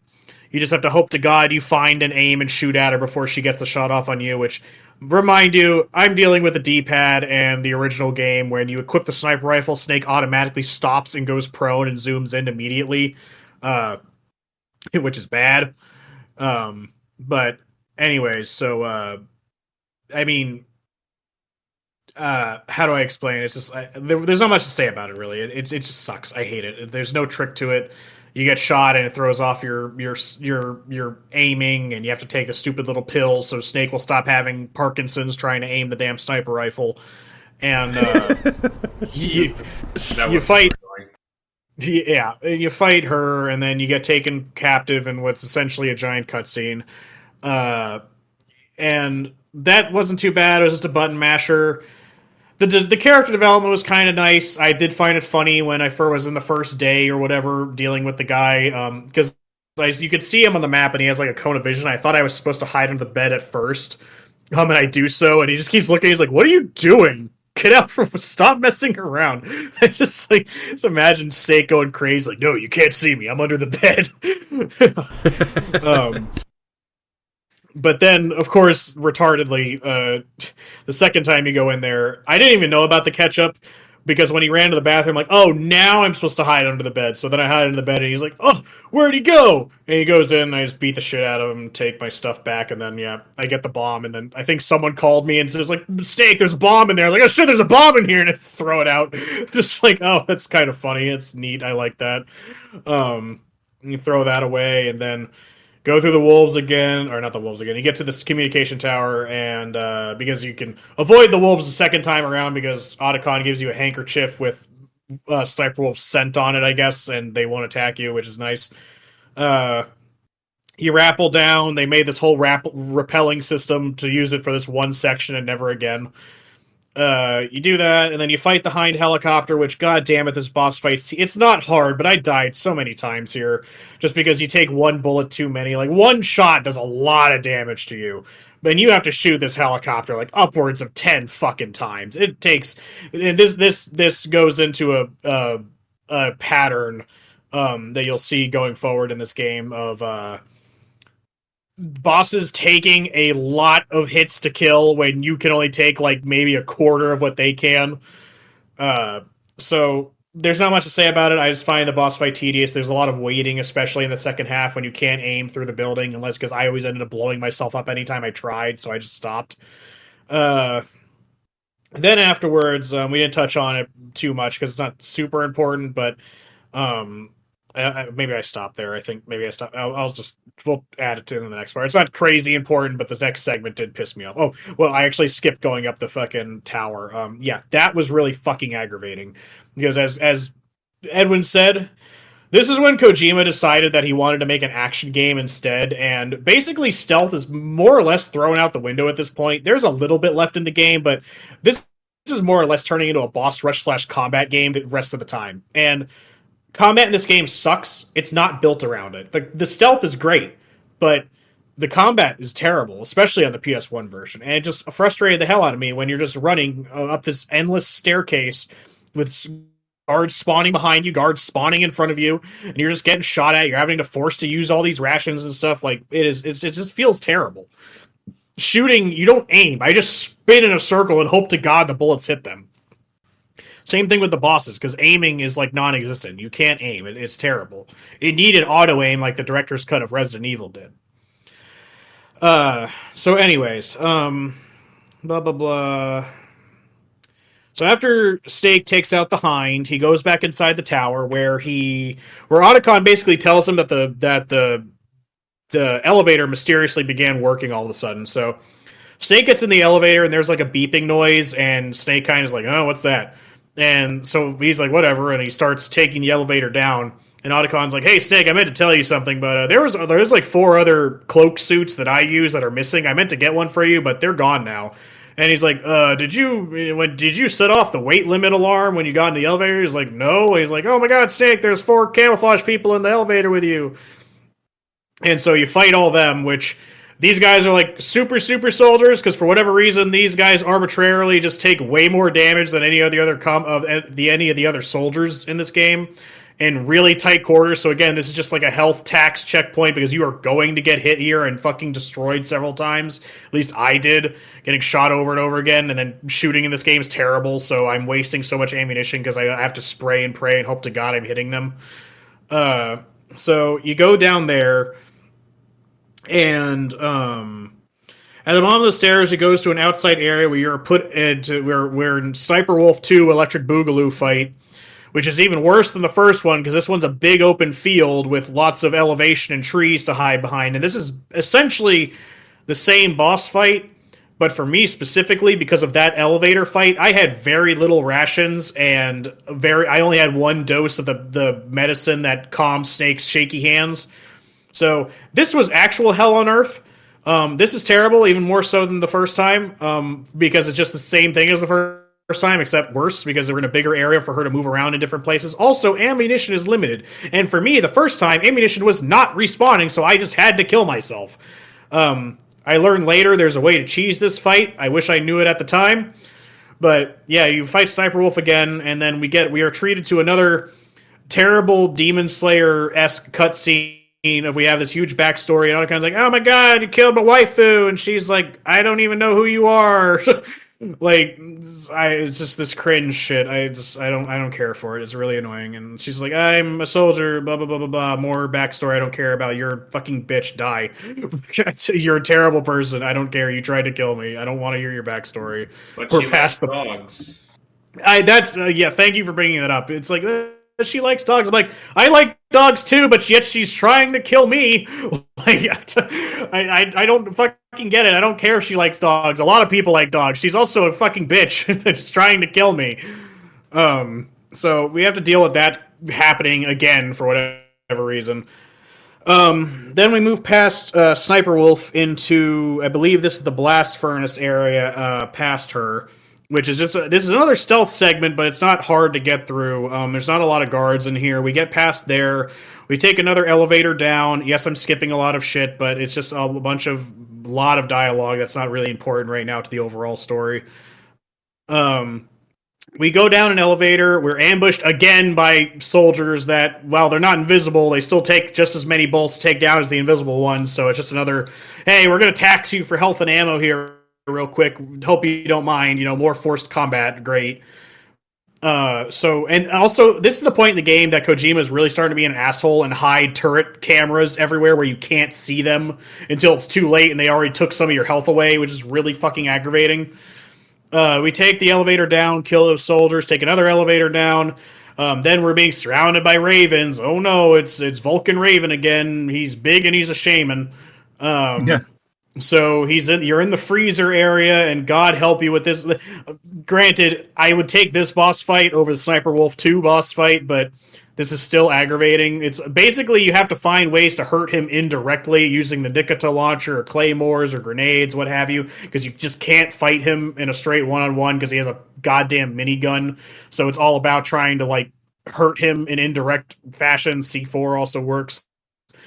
Not a crazy terrible boss fight. I didn't hate this one as much as the rest as some others still to come, but he was fine. But him shooting the stupid Nikita launchers, unless you get him from downtown with it, is really annoying, especially when you're doing what you're supposed to and getting him from behind. And he's like 360 no scope, and he just fucking turns around, shoots the missile, and had no idea was there. He has a whole cutscene, but I'll be honest with you, I don't think anything he says is very important. Other than, Snake, you're a warrior, snakes and ravens in Alaska, shit, I don't know, fucking, I'll watch you from shame in heaven. It's just, I don't get it. Keep in mind, I like stories in games, but I was so exasperated with the actual gameplay at this point, I just didn't give a fuck anymore. So we move past Vulcan, where we're finally in the Metal Gear hangar. So we make our way up the hangar, which Snake does remark that it's unusual that there's nobody here, right? It's there should be people guarding the thing. But there's only one guard in here. You make your way past him, and then side note, on the way to Vulcan, Master contacts you. I forgot to mention this. Master contacts you before the Vulcan boss fight, informing you that he has doubts about Dr. Naomi because some of the things she was saying doesn't match up historically about what she did learn about her family, even especially claiming already that her family, she didn't know anything and then she suddenly knew some things, and what she was saying about them didn't add up. So basically saying she's probably a spy informing the terrorist people. But back to where we were. So Snake gets up to the control center of Metal Gear and overhears Ocelot and Liquid Snake talking. Basically, it's a big cutscene about their inner workings, about what exactly they're using Metal Gear to accomplish. But ultimately, in the end, all you need to know is that Liquid Snake really needs to get his hands on Big Boss's DNA, and everything else is just side shit for him, basically. That's his main goal. There's a lot of talking here. There really is, and the voice acting's great and everything. I'm not talking about the entire cutscene. But you do learn that the 3 consoles you have to use, and Snake's like, but I only got 1 key, and then Otacon's like, no, that's the thing. The 1 key is actually 3 keys. So it changes with different temperatures, and lucky you just went through 2 areas where one's really hot and one's really cold. So you are discovered, and you kind of have to bail after Snake drops the key, and Remy the Rat apparently came in and took the key because you have to go find this fucking mouse on the first floor. For just we're in game padding territory now, people. You have to find this fucking mouse and kill the mouse to get the key card back, and then you have to go all the way back up, which Ocelot and fucking Liquid Snake just decided not to lock the door. It's just open. I mean, granted, technically speaking, we learned later this is more or less on purpose, but it's still just silly. Why even let him access it at all? So you activate the first key card place. Then you have to do the exciting gameplay of backtracking to the cold place and getting it really cold by standing around and doing nothing for like 3 minutes. Going back, activating that key card segment, which is, by the way, you have to go through this area before then where there is a comically large amounts of mounted machine gun cameras in this room, so you have to use a chaff grenade to get through it, otherwise you just will die. You have to do that, and then you have to go further back to the blast furnace, and by the way, these areas now have more guards in them, especially the freezer area that you have to get past. And do the same thing of standing around doing nothing and getting the card really, really warm to activate the last one. And before we jump into the last thing, I think that's far enough. So, Jordan, how did you feel about Sniper Wolf 2 Electric Boogaloo?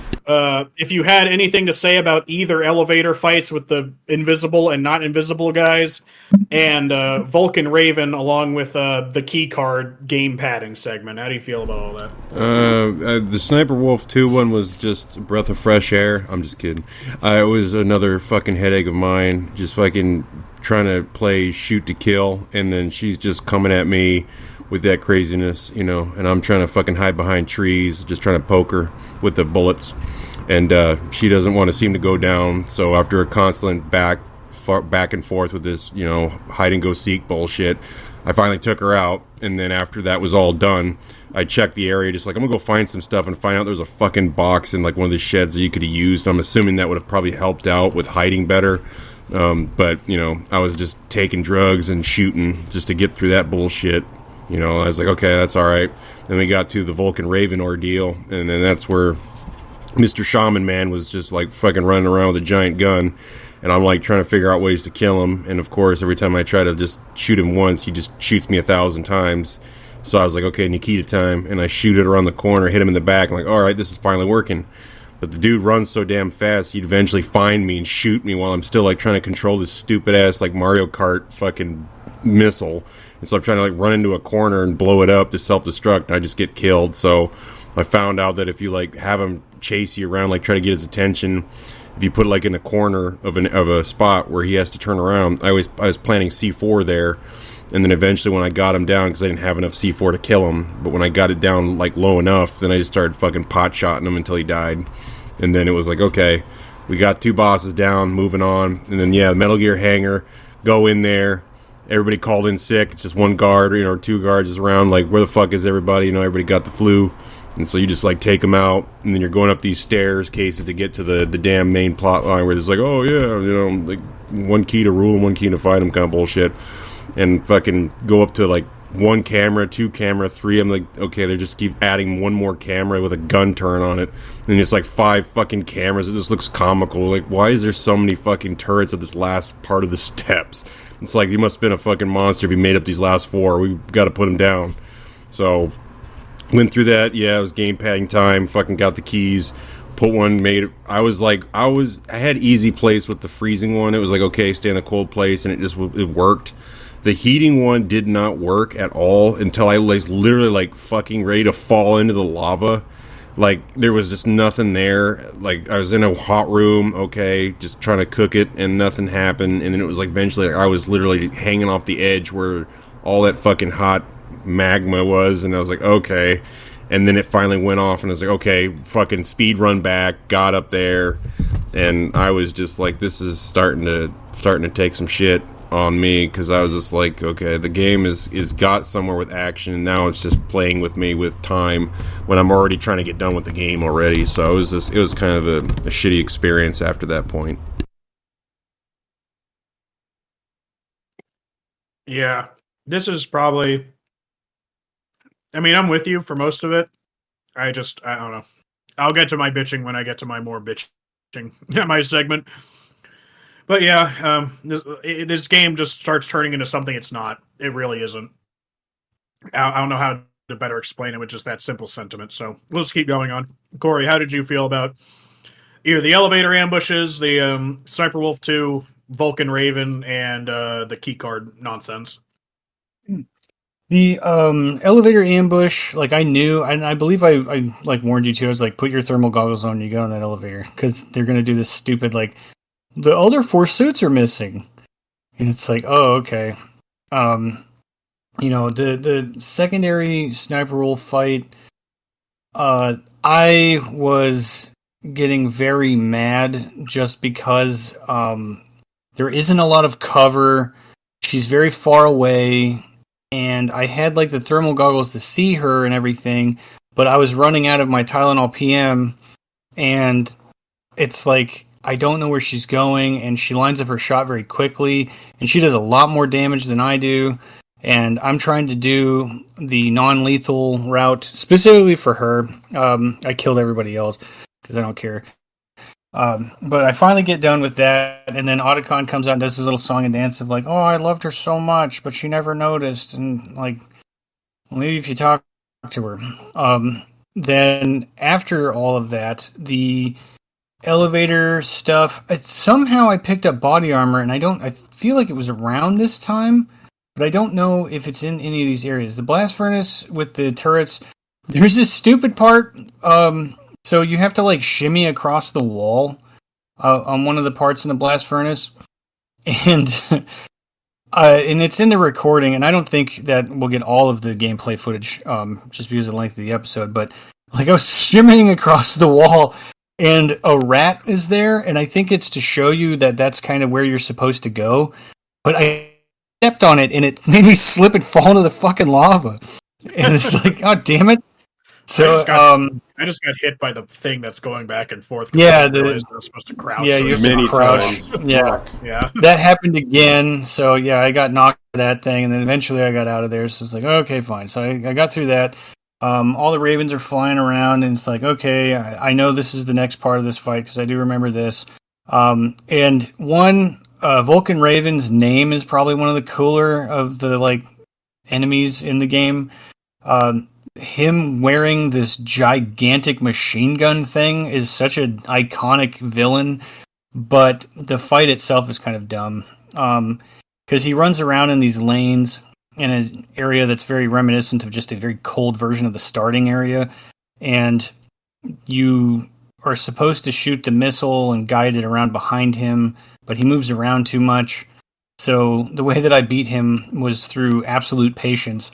And I just put claymores down and stood in the bottom right corner because I could see if he's like I could hide from him if he's coming from the bottom left, or I can hide from him if he's coming from the top right, and I can see wherever he is. So I just put a bunch of claymores down and C4, and then let him walk into them, and then detonate the C4 when he's standing near it, and basically danced with him in a corner until he died. And then he gives you the like, oh, my crows are gonna completely and 100% eat all of my body very fast, and then. You move on. The keycard thing. When you get to the room, you see Metal Gear, and it's like, oh, it's such a cool freaking robot thing. And then the guys, I'm like, where did they go? Because there's nowhere else to go in this room. So I feel like they're just like hiding behind like the desk and like, oh, I wonder if he sees us. But you drop the key or something, and you have to get it from the rat. And at first I was like. I went to the water, and then that's where they tell you, like, oh, there's a bomb in your, your items. And then you throw it away. And then I'm like, where the hell is the key? And then it's just like, oh, this rat has it. Because I had to look it up, because I don't remember this part. And I was like, well, what fucking rat? And I would imagine on PS1 this is way more difficult because of the graphical fidelity. But there's one mouse, and he's in a corner, and if you run up to him, he'll go into the tunnel and come out in another place. And I was trying to shoot him with like the first person or whatever. I should have just threw a grenade, but it took me forever to like finally hit the damn thing.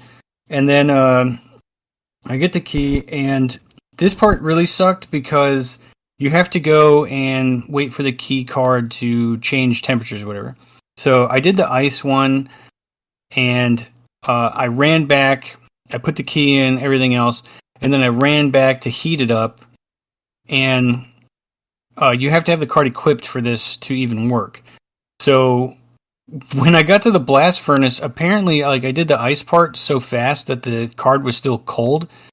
So I heated it up to regular, and I thought, ding, oh, it changed. So I ran all the way back to the key card thing, and I was like, why didn't this work? What's going on? And I was like, oh, damn it, it's just back to normal key. So I had to walk back to the blast furnace and do it all over again and heat it up. But it's like, one, I think that's a really cool way to do that. Game padding aside, I like the concept of like the 3 keys is actually 1 key, and it's like, oh, okay. I forgot how I had to do this or like that whole process, but like I like the concept.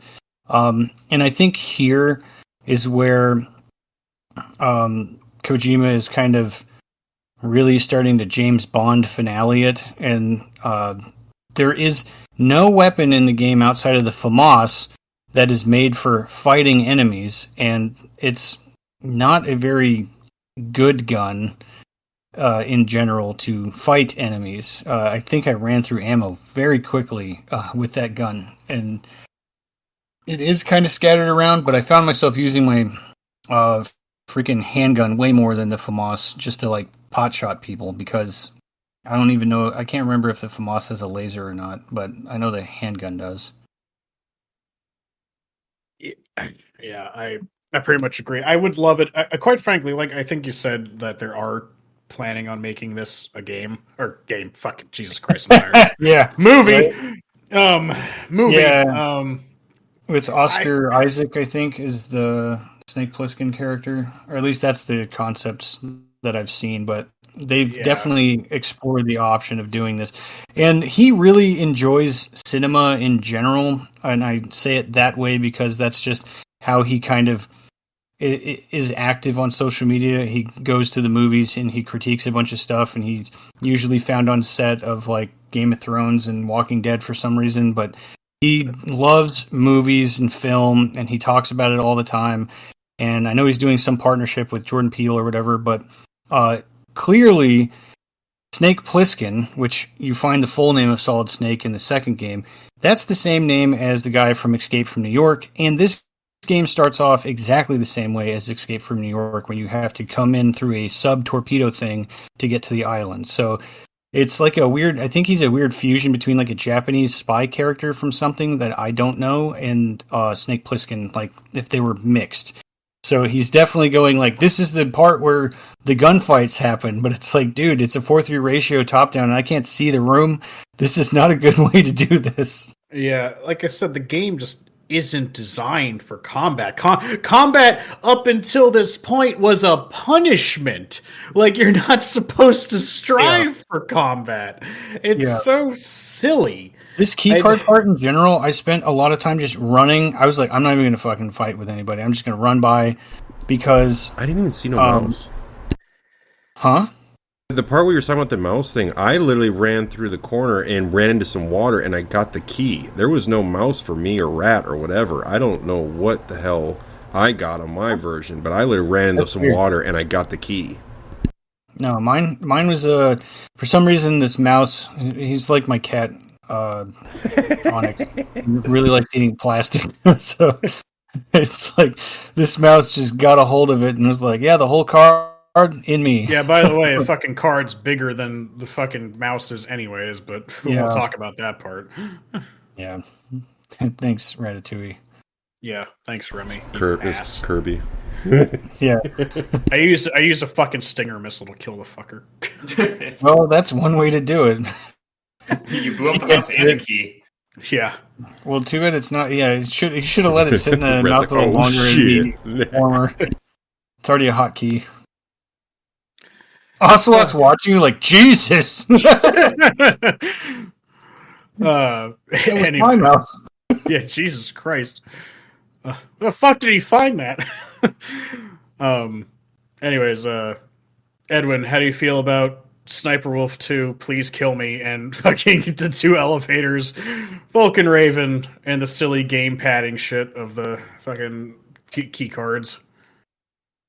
So getting through that elevator with the camouflage, I was like, I didn't really have that much problem with it. It was more or less just spray and pray. That's pretty much how I handled all the elevator parts because I just had so many bullets. I was like, I don't care. And then during the cutscene, it was just like, "Oh, Snake, please don't kill Sniper Wolf. She's so nice." I was like, "All right, fucking fine. She's trying to kill me, but I'll try to save your dumb girlfriend." So then I try and I use my tranquilizer sniper, and then I had to restart the fight because I ran out of bullets. And then I was like just a few shots away from dying because I just suck at shooting the sniper rifle in this game. So I restart, and then I do better this time. I didn't have that much problem dodging her bullets because I was hiding behind like the snow mound. So like she always stayed on the left side of the battlefield. Granted, I did go through like most of my pills because she just took way too long to peek out of the trees. So it was like I was running out of pills, but I still had a couple left. And then I don't understand the point of using the tranquilizer or bullets on the boss because you still get the same outcome. It's just different ways to beat them. Because like I used tranquilizer shots, but it was like she still had bullet holes in her stomach. It's just like I was trying not to kill you. That was the whole point of using tranquilizer shots. It's like, what's the point of using these over actual bullets? But it's like I beat her, then I ran around the area, and just like got as much stuff as I could. I was just looking for more tranquilizer bullets just in case I needed them for the future. I didn't, but I still wanted them. Then I go through the boiler. I had the same issue as you, Udon. I was like, I also got knocked when I'm sliding against the wall. I don't know about the mouse thing. I saw the mouse, but I thought that was just to show you to like go there. It took me a little bit to realize that, but I still made it through. Then the elevators, they're like weird ninja genome soldiers. Not cyber ninjas, but it was just a weird cutscene of them showing up. It's like, oh, there's like now for like a hard fight, like with like specialized ninja genome soldiers. It's just like you're no different than the ones who were camouflaged, and so I just kill them. Yeah. And then I go down the second elevator, and then just a bunch of crows surrounding you. They don't really do anything, but I shot one, and then I got attacked by the ravens. and then when I got to the shaman, then he insulted me for killing his friends. It was like, oh, you mean the crows? I was like, whoops. I thought that was the whole point. So it's like because nothing was happening in that whole elevator fight. Speciesist. Yeah. Well, I mean, they weren't doing the elevator ride was like so long, and then the crows were just flying around and pooping everywhere on the elevator. It's just like, am I supposed to kill these? That's a lot of bullets because they're flying. So I just kill one, and then they hurt me once, and then the elevator falls. So I was like, okay, well, I guess I wasn't supposed to hit them. And then I get insulted in the next fight. And then I use the remote control rocket, but then it immediately becomes very annoying to use. So then eventually I get his health so low that he's barely shooting. He's just constantly running away from me. So I get really pissed off, and then I immediately get in front of him to get shot at, and I just shoot him with a Stinger missile, and I just beat him that way. It was a very annoying fight. And then for some reason, he gets eaten by his crows, bone, flesh, and all. Yeah, that was like super weird. It was like, oh, well, now he's just gone. And for some reason, the raven feather that falls on his corpse, or like his blood stain on the ground at this point, is like his dog tag, which just shows up in my inventory. I don't know what the point of that was, but I mean, I got it. And then like it's just worth money. It's just like I was looking for. I was like, I guess it's the dog tag because that wasn't there before. Because I was curious, like, what's this? Can I control the ravens now? I was just trying to figure out what the point of it was. And it was like, there's the Metal Gear area, just 2 guards. At this point, I stopped caring. I just killed every single person in sight and just be done with it. And I make it all the way to the top and then have that super long cutscene. I just find it weird. This like the camera is constantly notices like Snake outside the room, and it's just like not alerting anyone. So I was like, it's just weird that just keeps happening. It was like the camera can see you. Why is it not alerting anyone? And then like obviously lose the key and the water, and then I had to find the mouse for it. I was like, I had to look it up on the walkthrough because I couldn't find it. I was like, oh, the mouse has it for some fucking reason. And then I just go back and forth, get all the key combinations. I think it was like pretty uneventful. It's just more killing because for some reason everything just respawns. So like, I just end up putting more on my kill list, right? And then just like put in all the key codes. That was pretty much it. All right. Yeah, for me, this fucking the sniper wolf. Well, specifically the fucking elevator thing. Even though it seems rather uneventful because just of some random goons you have to kill. That used up like all my rations and left me at really low health. So when I entered the Sniper Wolf boss fight, I was in dire straits, and I knew I was going to get into the situation based on how things were going. That I knew that Kojima was going to throw some fucking nonsense at me to make me waste all my resources, and then so when I'm stuck in this situation, I have to like play perfectly. Again, I'm on a D-pad trying to like aim really fast in a game that aiming is a fucking pain. Combat is not is a fucking punishment. I don't understand why it would be suddenly the main focus of the game. But yeah, the fucking Sniper Wolf thing annoyed the piss out of it. Like, yeah, I was so fucking aggravated with it. Not to mention, like I said, they had their Demon Slayer cutscene afterwards, and it just aggravated me even more. Because I'm like, I don't care about you, Otacon. I don't care about Sniper Wolf. She's a bitch. I don't care about anything. Fuck off.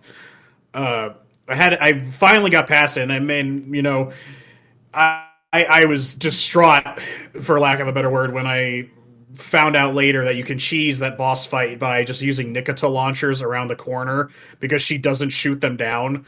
So you can just use the remote control rocket launcher and just hit her from complete safety and just kill her that way as long as you have the ammunition. Man, I wish I knew that. But from there, moving on into the blast furnace. I got knocked off of the thing just because I wasn't paying attention. I'm just like, is this gonna hurt me? And sure enough, it hurt me because it threw me right in the lava. So yeah, that was a thing, and then got into another elevator fight, which took up even more of my fucking time and patience. Again, those guys are just like weirdly way stronger than regular soldiers. I did take twice as many bullets or grenades to kill. I was really aggravating. Vulcan Raven, as I said, I wasn't I wasn't like I didn't have too many thoughts about. I thought he was fine. He was a little annoying with how he reacts to Nikita launchers by doing a 180 and shooting them, but whatever. He was fine. Something I did forget to mention, in between all of this, and especially I think this happens specifically after you get the key card, Dr. Naomi is arrested for because it's found out that she is leaking information to someone inside the base, so she's arrested, and you have to deal with the repercussions of that. But then Snake gets in contact with her and learns that basically she's been trying to kill him because he killed her brother, which was that gray wolf guy or gray fox guy. But not too much into that, since that's just all of her like side story. It's not important to the main plot. Anyways, so what was it after that? Elevator, Vulcan Raven, and the key cards. The key cards was aggravating. It took me forever to find that fucking mouse, because Corey's correct. Trying to find that fucker in PS1 graphics was like exercise in futility. I finally did find him. Got the key card. Exhilarating gameplay of waiting around for it to get hot and cold and making it all the way back. But before we get into the last stretch, I want to do a little bit of positivity, because I do like things surrounding the technical aspects of this game, because I praised at the beginning, like the AI and how everything reacts to this game is fantastic. But I also really like the music. Music in this game is really good. I actually noticed it, especially in cutscenes with emotional things. There's a lot of like chorus in the music, I guess. It's like choir or something going on in the background when characters are talking. It might be a little bit too serious at times for stuff that's happening, but I really did appreciate the music. again, as I reiterate, fucking voice acting's fantastic. Graphics are terrible, but it's a PS1 game. For what they had, it was good. They did the best they could with what they had for PS1, especially when they're trying to do just like human characters, like not very stylized at all. What else about the game that I like the stealth, the mechanics for that were great, but the combat is what really drove it down. I guess I just really want to touch on the music really fast anyways. So final stretch, more or less. So after activating all 3 key cards, Snake realizes, and we do get information past this, that you can use these key cards to like activate Metal Gear and deactivate Metal Gear, but only once per. And Snake uses all 3 key cards and realizes that it was never activated, that he activated it all along. It was all a big ruse. Aha! Got him. Yeah, got him. That's a big oof. Oh, that was the other thing, actually. This was more or less planned, because I actually think it was either Vulcan Raven or you overhear this part, but the chief at the beginning, tying back into the fact that his decomposing body was in Snake's holding cell, that was that guy called Decoy Octopus, who we never actually saw, the Master of Disguise. He was the chief at that time, and also during this time we get like information about why he died of a heart. He and the baker guy died of a heart attack. It was basically this compound called Fox Dye, and it's basically the short version with trying to cut out all the technical mumbo jumbo. It's a virus that can target specific individuals based on DNA and is activated when certain other people come in contact with them. It's something that's injected into them. So when Snake was making contact with those people, it was like activating the virus to kill them. And he learns that Snake possibly has it in him as well, along with all the other genome soldiers. Like, everyone has this thing inside of them. Well, it's either the Fox Dye or they just have like some genetic default or something like that. There's so many twists and turns. Kojima was trying to figure. I think it's still Fox Dye, because that comes into play in Metal Gear Solid 4: Guns of the Patriots. All right, so we'll just assume it's Fox Dye then. So you're given an explanation as they're not random heart attacks. This was all planned. Yada yada. And that ties into basically what Liquid Snake wants. So you activate Metal Gear. And then Liquid Snake's like, you activated it the whole time. We made you do it. And then you also get a call from Master, and he takes off his sunglasses and lets his hair down. Oh my god, Master was Liquid Snake the whole time. He set you against Dr. Naomi and caused discourse among your ranks. He's evil. So yeah, then you walk out of the control room and he's standing there without his shirt on for some reason. I've been working out. Yeah, like my sunglasses. Can I just pause real quick, because this is just a thought that I've had the entire time I was playing the game, and I wasn't sure. Like, the codec thing is this device that uses the vibration of his ear bone or whatever, so that he can hear everybody, but nobody else can hear it. Yeah, but like, how does he see any of this shit? I think that's just for us. Yeah, because like, why would he take his sunglasses off and let his hair down? It's like, bro, I can't see. Yeah.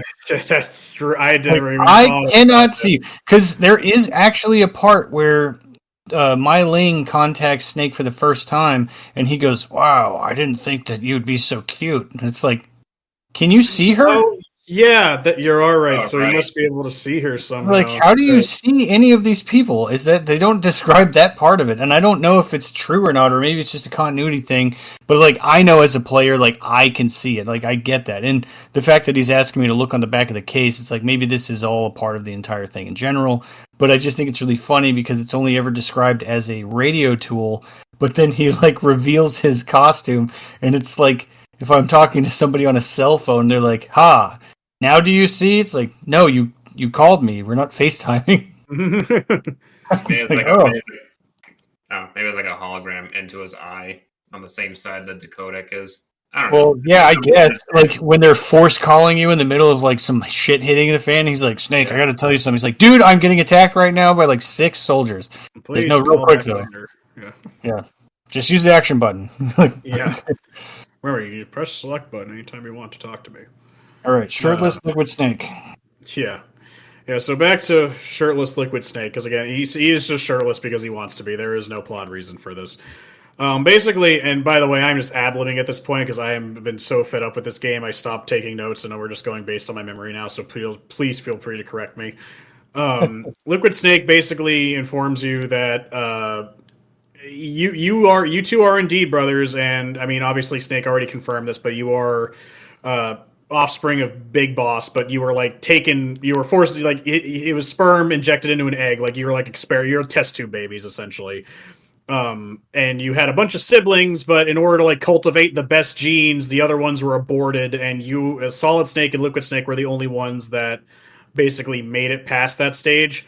Where Liquid Snake claiming that he has all the inferior genes, and Solid Snake having all the dominant genes. Even though I don't understand how you feel like you got the shitty end of the genetic wheel when you're just like this ripped, masculine, fucking British accent speaking god. Yeah. But whatever. Like, why do you sound like that, dude? Like you were raised in the same place we were. Yeah, it's very strange, but I guess so. Essentially, he needs Big Boss's DNA to counteract the Fox dye in both him and the other genome soldiers. He starts spouting some stuff off about fucking familial yada yada about survival and all this other crap of everything. He's my genes, it's my genes, it's my genes. I'm like, oh god, I'm not even paying attention at this point anymore. My Levi's. Yeah. Yeah. My Wranglers. But so he goes on and on about that, and he just really wants to kill Snake, because Snake took everything from him before he was even born. And I'm just like, well, how the fuck can you blame him? He was putting this, like, it's not his fault, but whatever. You just said that we came from the exact same situation. Yeah. But you have blonde hair, so that's fine. Yeah, it's like, I don't know. You seem to be doing pretty good for yourself, so I don't know what you're so pissy about. Yeah, the leader of a terrorist organization. You're doing really good. Yeah. 6-figure salary, nuclear warheads. Yeah. You're about to make what? By the way, that was the other part about this. Is that it's like they were like, we're gonna get the Big Boss's DNA and $1 million. Dr. Evil, pinky to mouth. Yeah, and I'm just like, wow, that's not a lot of money nowadays. You could get way more if you tried. Yeah, you could do a Kickstarter. So help me out. It's just like GoFundMe for yeah. I'm trying to overthrow the government. Yeah. My Venmo is anyways, so Liquid Snake is just like, I need to beat you because I need to prove I'm better or something like that. He really doesn't like Solid Snake. So he gets into the now activated Metal Gear, and you are a small man versus something the size of Godzilla. I don't understand how in any realistic sense Snake can win this fight, but he does because this is a fucking video game. So you're set into probably some of the biggest nonsensical boss fighting shit I've ever seen in my life. You fight Metal Gear. You're just on the ground. You have no cover.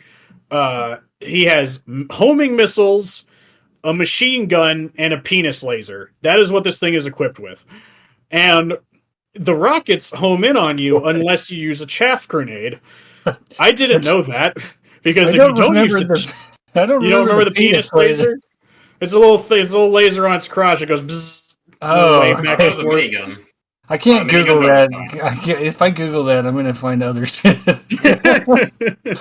Just look up a playthrough and you'll see what I'm talking about. And everyone who knows what I'm talking about.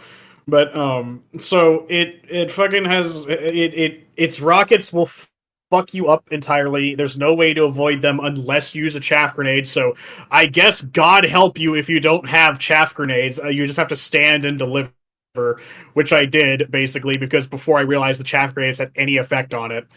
You have to use the Stinger launcher to hit its little like sensor dish thing on its left hand side, and I hate this boss fight so much because it does so much fucking damage. You can't avoid anything. There's no cover. Aiming in this game is like actual nightmare fuel. I hate it so much. Combat in this game is nonsensical. It doesn't work. This game is not designed around it, and that's all we're doing for the second half of the game.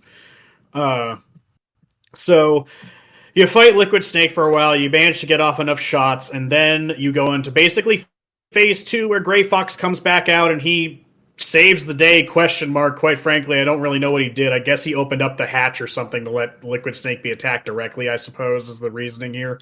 He tried to destroy the radar dish.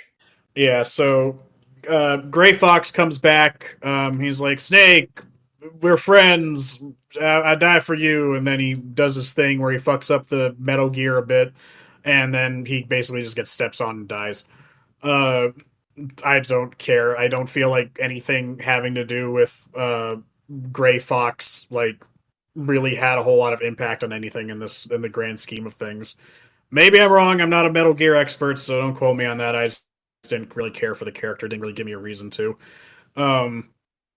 But so you're put into the second phase, which is pretty much exactly the same as the first, except this time you have to shoot at the cockpit rather than the little radar dish on the side. And keep in mind, if you die in this portion, you have to redo the first portion. I know I had to do it several times, and you have to sit through the way. Thank God you can actually skip the cutscenes. But, anyways, you do that, and then in the final part of the boss fight, you have to fight Liquid Snake in what in modern day gaming would be a scripted segment you can't really lose unless you purposely fuck up. But basically, Solid Snake and Liquid Snake are incredibly fucked up at this point from the Metal Gear being destroyed. There's bombing runs en route because the Secretary of Defense has taken over the operation and he arrested the colonel and all this other crazy shit's happening in the background. So now you're on a timer because bombers are about to start coming in and destroying the base to erase any evidence of Metal Gear shit. And basically, Liquid Snake wants a fist fight with you. So now you're in a fist fight with Liquid Snake, not too unlike when you fought Gray Fox in his boss fight, but this one is on a much, much smaller arena that you can fall off of.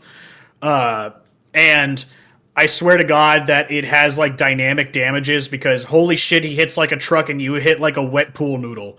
Because you fucking don't do any damage to this man. You have to hit him so many fucking times for him to go down. I had to do this so many, and I said to myself, if I lost at this point and it set you back at the beginning of the Metal Gear fight, I was going to give up at this point. I was not going to complete this game. But luckily, Kojima wasn't that cruel and unusual this time. You just restart the fist fighting portion. I still had to do it quite a few times.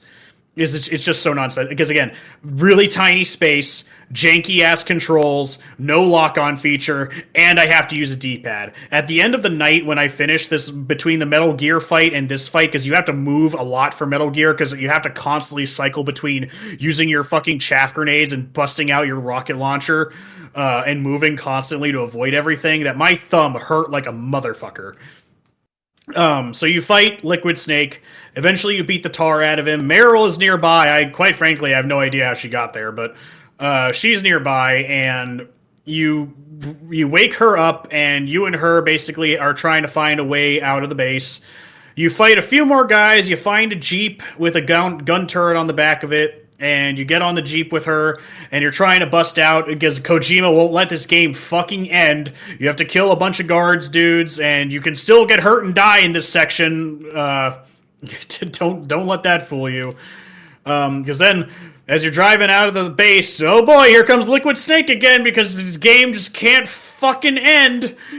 And you have to fucking fight him in your little Halo Warthog segment as you're shooting on the back of the fucking Jeep while Meryl's driving. Again, you can die here. I died here 2 or 3 times because I have no rations anymore, and he gets free pot shots on me because this game is terrible and I can't aim this stupid fucking gun.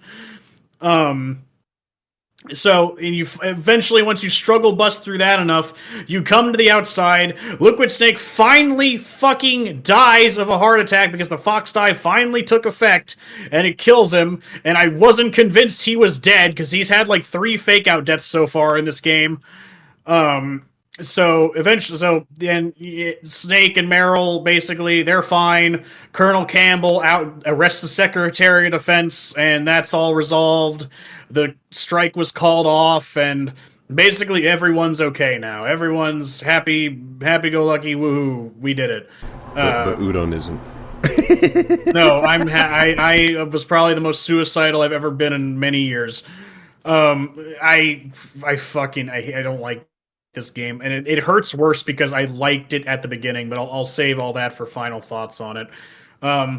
There's a couple last through lines of Snake because like Snake and Meryl are considered dead, so they can go off and do their own thing, like they don't have to report back to the government or anything. And kind of ironic, this has to do with this game, but Corey informs me that these two do not get together, even though it is so heavily implied at the end of this game, and it's just funny knowing in hindsight that they don't, because so much of that dialogue is used to be like, yeah, we're gonna like bang as soon as these credits end. Like, but they just don't. And then you get some more exposition about learning to live your life for yourself or other people. I don't know, some stupid fucking shit like that. And the credits roll, and you get some B footage of Alaska wilderness that they just shoved onto the cartridge. Yeah. And then fucking at the very end of the credits, because they just can't let it go, there's some fucking dialogue about some shit about the fucking president knowing about all of this nonsense. Some character saying everything went according to plan or something along those lines. Fuck it, I don't care. I'm done.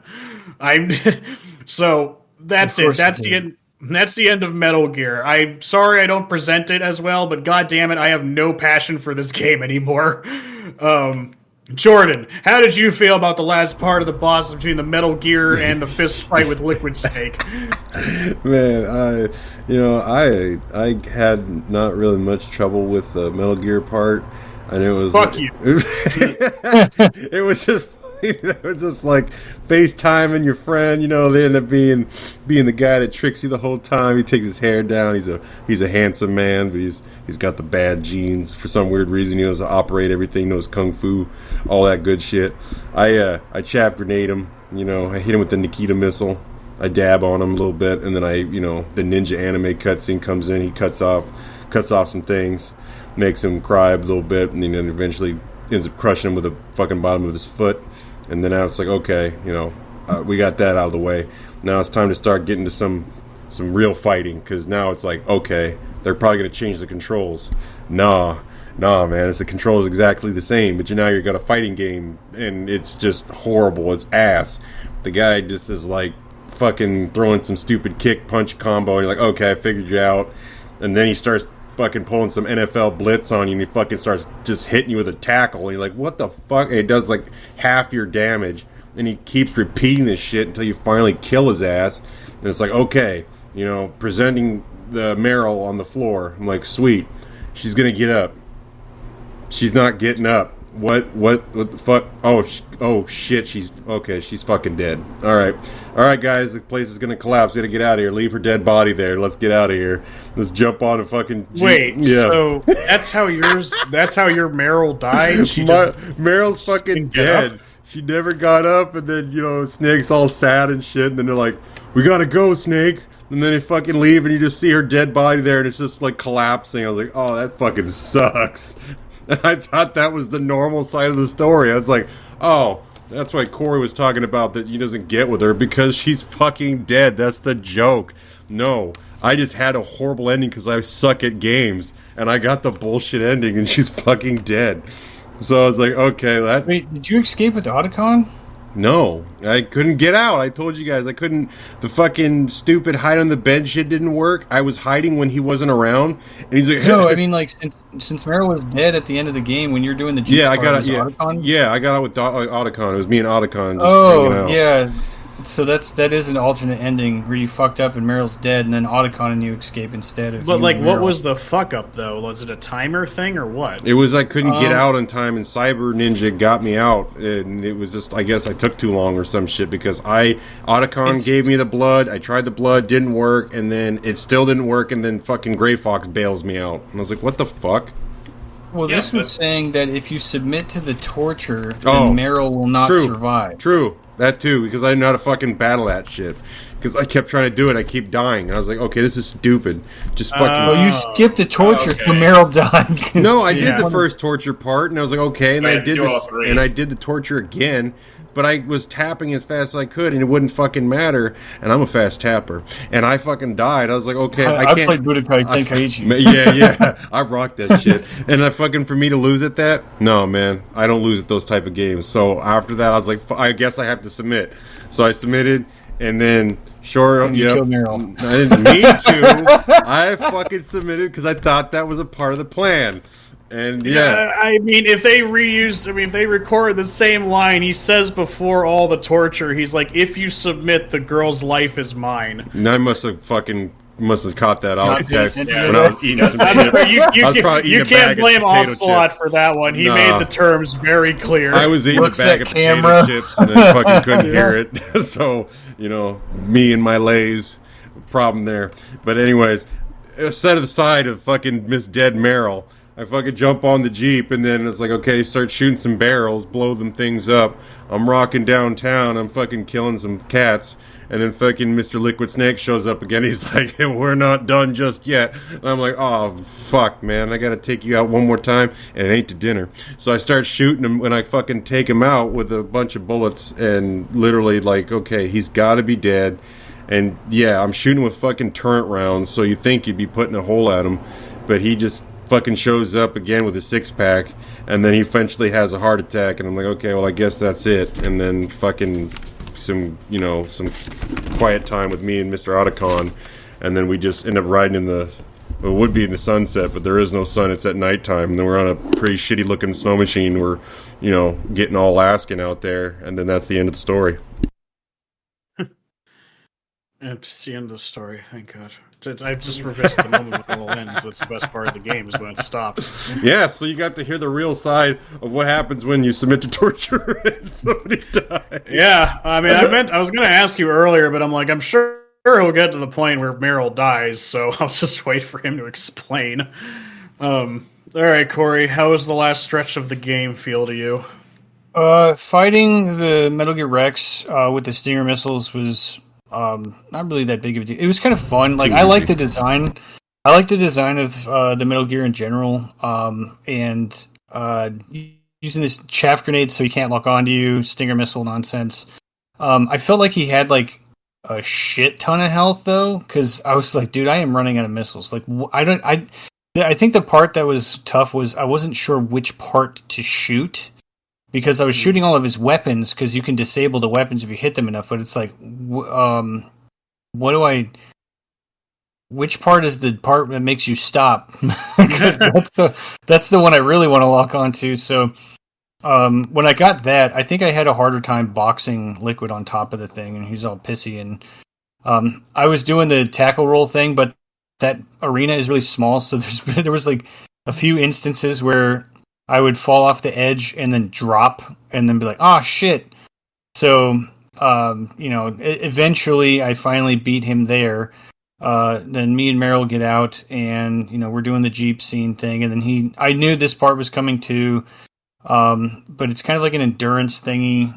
And you end up having to machine gun the hell out of him while he's driving or whatever. And then eventually it blows up and it just, in a very chaotic fashion.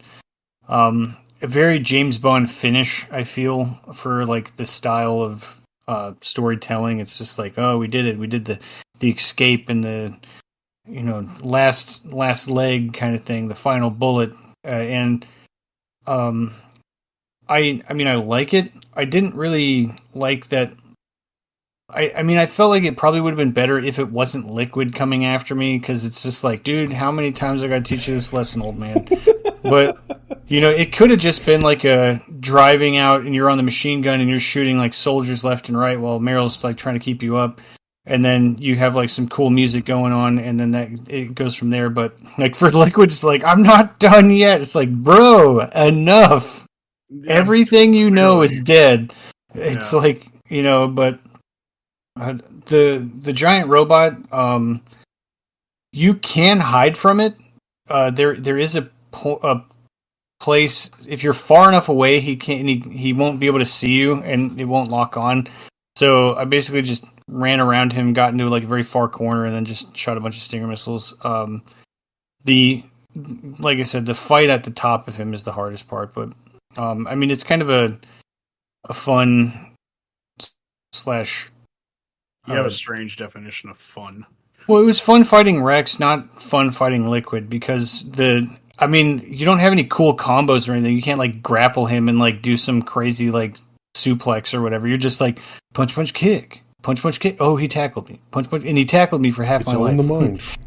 You're like, yeah, it's just like, yeah, sitting here just like kick, punch, chop. The rapper. And then he's hitting me for half my health, and I'm just like, dude, what the fuck? You told me I have all the good genes. I don't understand what's going on. Oh, yeah, that was another plot twist, because Kojima was just like, another plot twist, another one.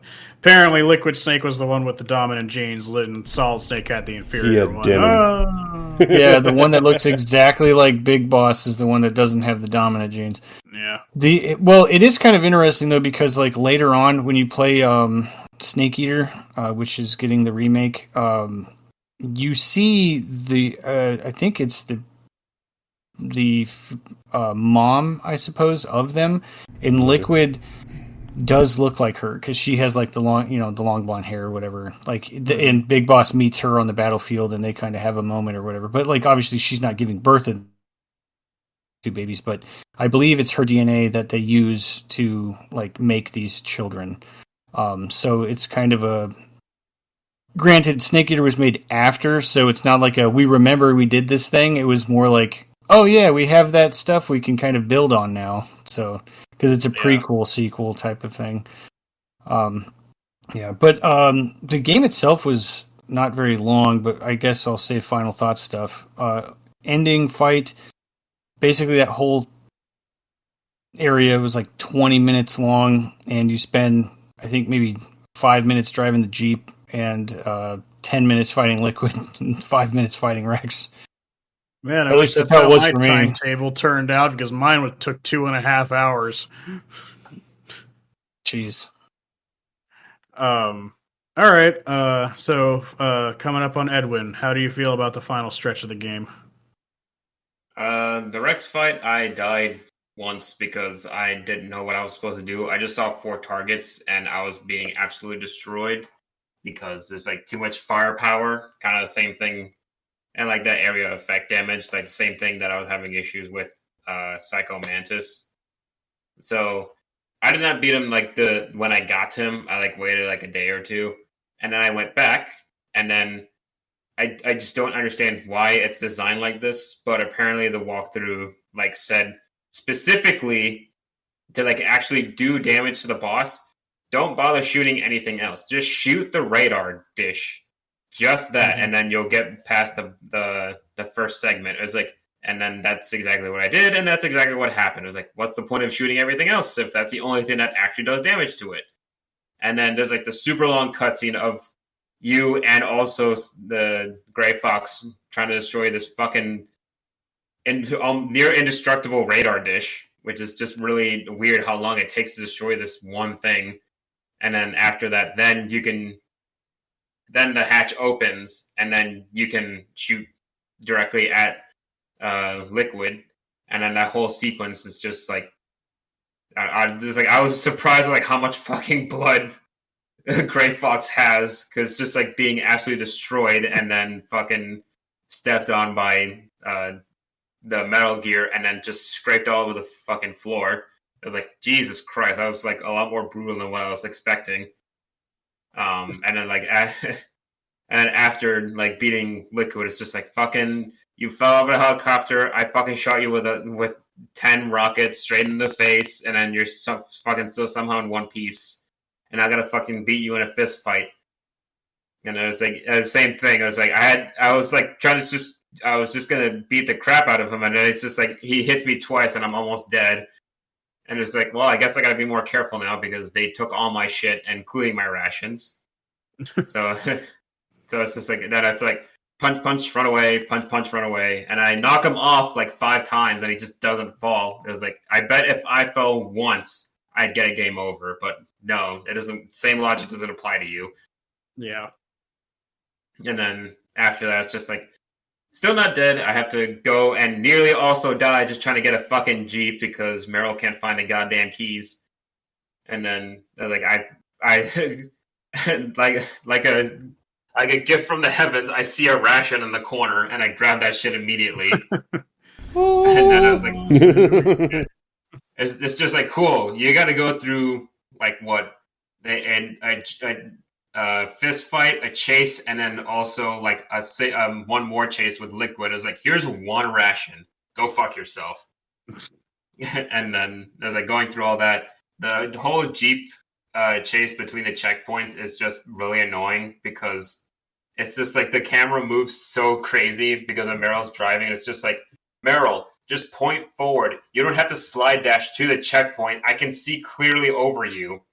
It's like the camera angle just switches to the side just because. And I'm like, cool, now they can shoot me easier. And it's just like another chase of just trying to survive against Liquid with my ration already gone. So it's just like I was very stressing at that point. It was like, just shoot him, stun him, kill him. I don't care. Just don't kill me at this point. I have not saved.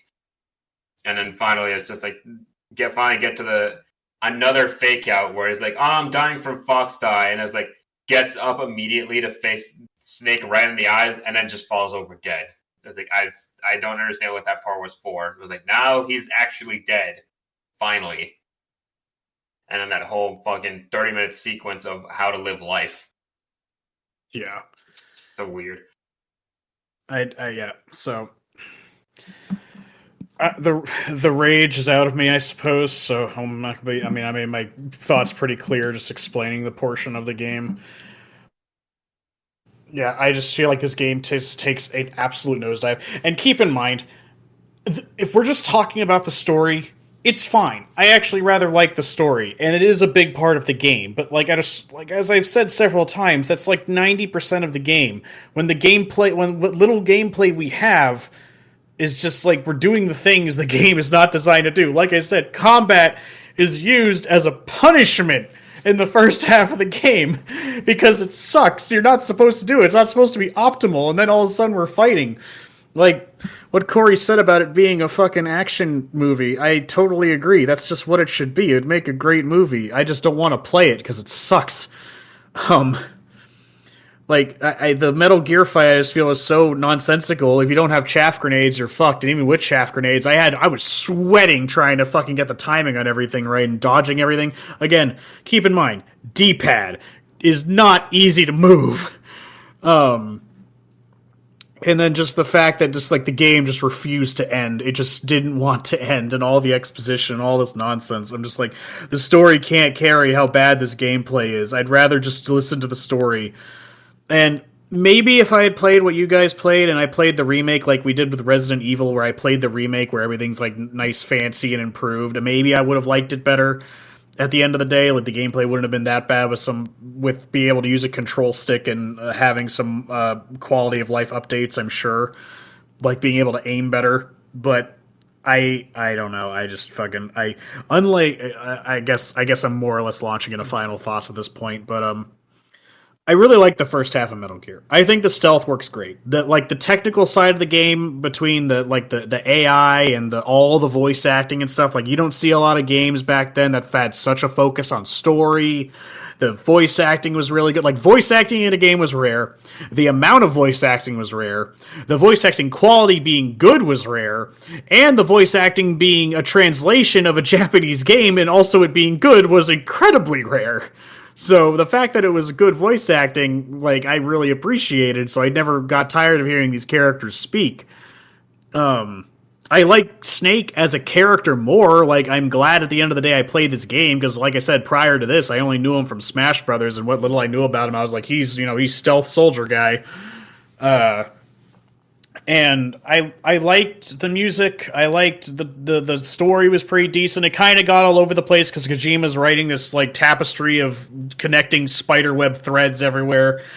So it gets a little convoluted, but I could more or less follow it. I can appreciate a bit more, adult story about politics and all this other stuff. Occasionally, it's interesting. Aside from that, but just like the gameplay itself was so fucking terrible. The fist fighting was terrible. The Metal Gear fight was terrible. The fucking last segment just not wanting to end was fucking terrible. Everything past Psycho Mantis I disliked. Everything prior to Psycho Mantis I thought was pretty cool. And as much as I disliked God of War, it was a consistent experience. There was just a couple like the biggest thing about God of War was just the fucking blade cylinder. And by the time I was at the end of Metal Gear, I was begging to have the blade cylinder back. Send me back to Hades. I want to go back to the blade cylinder. The blade cylinder was safety. This is just a nightmare. And unlike all the other modern, what the hell am I saying? All the other monthly games we've done for series that I have not played yet, Zelda, Resident Evil, shit like that. I'm interested in playing more of those games, but with Metal Gear, I never want to see another Metal Gear game again in my life. I don't have no interest in playing the rest of them if they are remotely like this.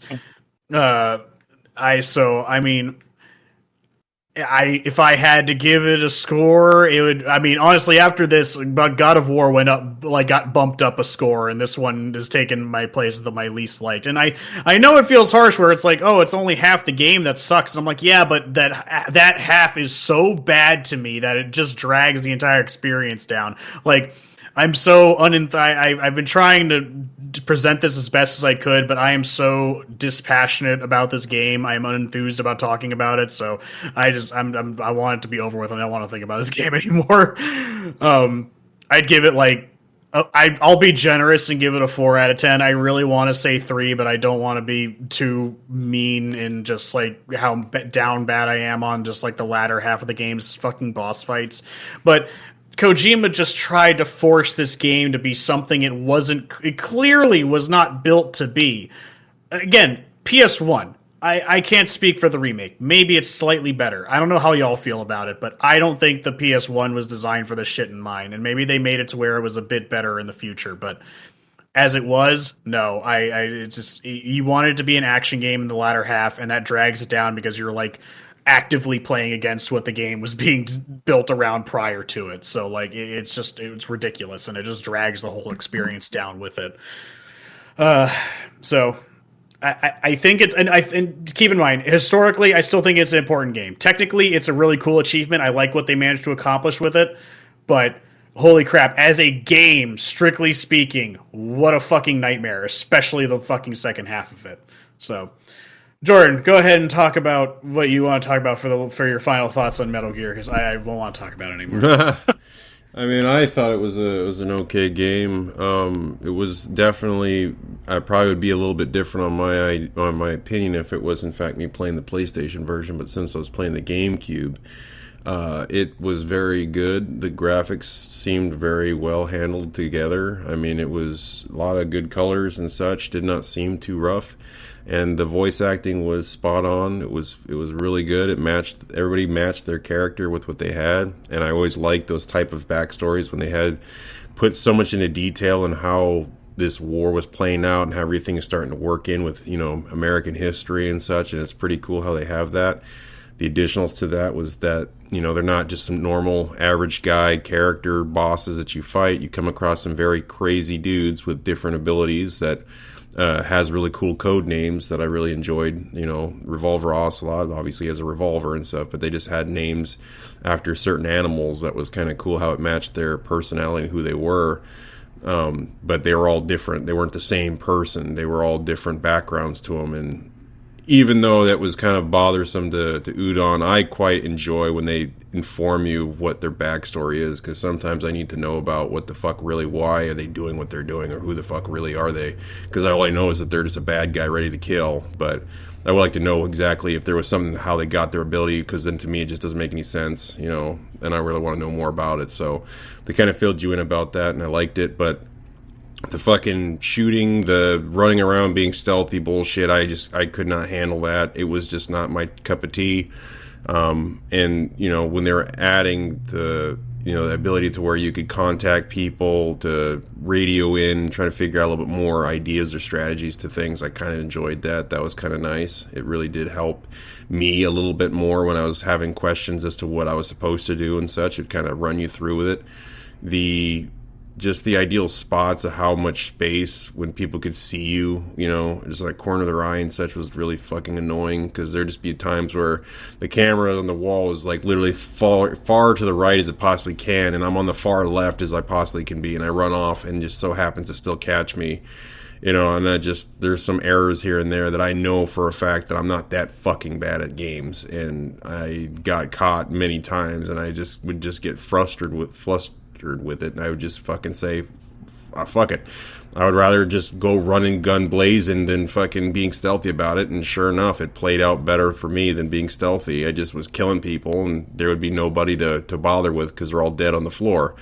And then, everything falling in between, it was working its way through. I was learning a little bit more about the levels, and the levels weren't the same, they were different, so that was cool as well. The level design was different, but there was some game padding that was very fucking stupid. The key thing was like, oh, and I was like, are you kidding? I gotta go find this, or a sniper rifle. I gotta get the sniper gun. That's like, this is dumb shit. This is really not necessary, but whatever. I guess whatever you can do to make the game last longer. And then, the final end of Scoop, where, yeah, you are fighting Liquid, and you were thinking that they might have done something different to, if they were going to add action sequences or having a fighting sequence, that they would change the controls or make it easier for you to deal with. They just give you the same fucking control mechanics and just like, go ahead and go at it, and you really just don't want to. So once the credits were rolling, you were a lot more at ease. But I mean, I really didn't have too much problems with the game besides just the frustration of trying to be stealthy. I mean, other than that, it was okay. It did okay with me. I think I would give this like maybe a 7 out of 10, for me. But that's also for me having experiences with the Metal Gear series for playing 4 and 3 and some others. It's always had a really good story to it, and that's kind of why I'm still attached to it. That's all I got. To be clear, I like caring about characters like as they're dying. I don't care if you're a villain. I do like knowing your backstory.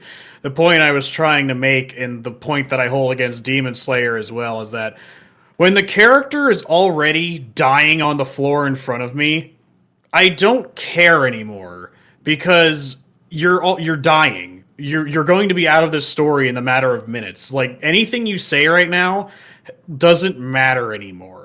Because caring about a villain prior to having them hero, because of something they did in their past, and I'm not saying they have to be like redeemable, but just having an understanding of what the villain is about and what motivates them prior to the fight contributes to the fight that they have, or whatever confrontation. It doesn't have to be a fight, but whatever confrontation they're having with the protagonist. So it's like, oh man, I really like this character, but because they did this, and this, and I actually don't know who to root for, or at the same time, maybe you love to hate the villain or something like that.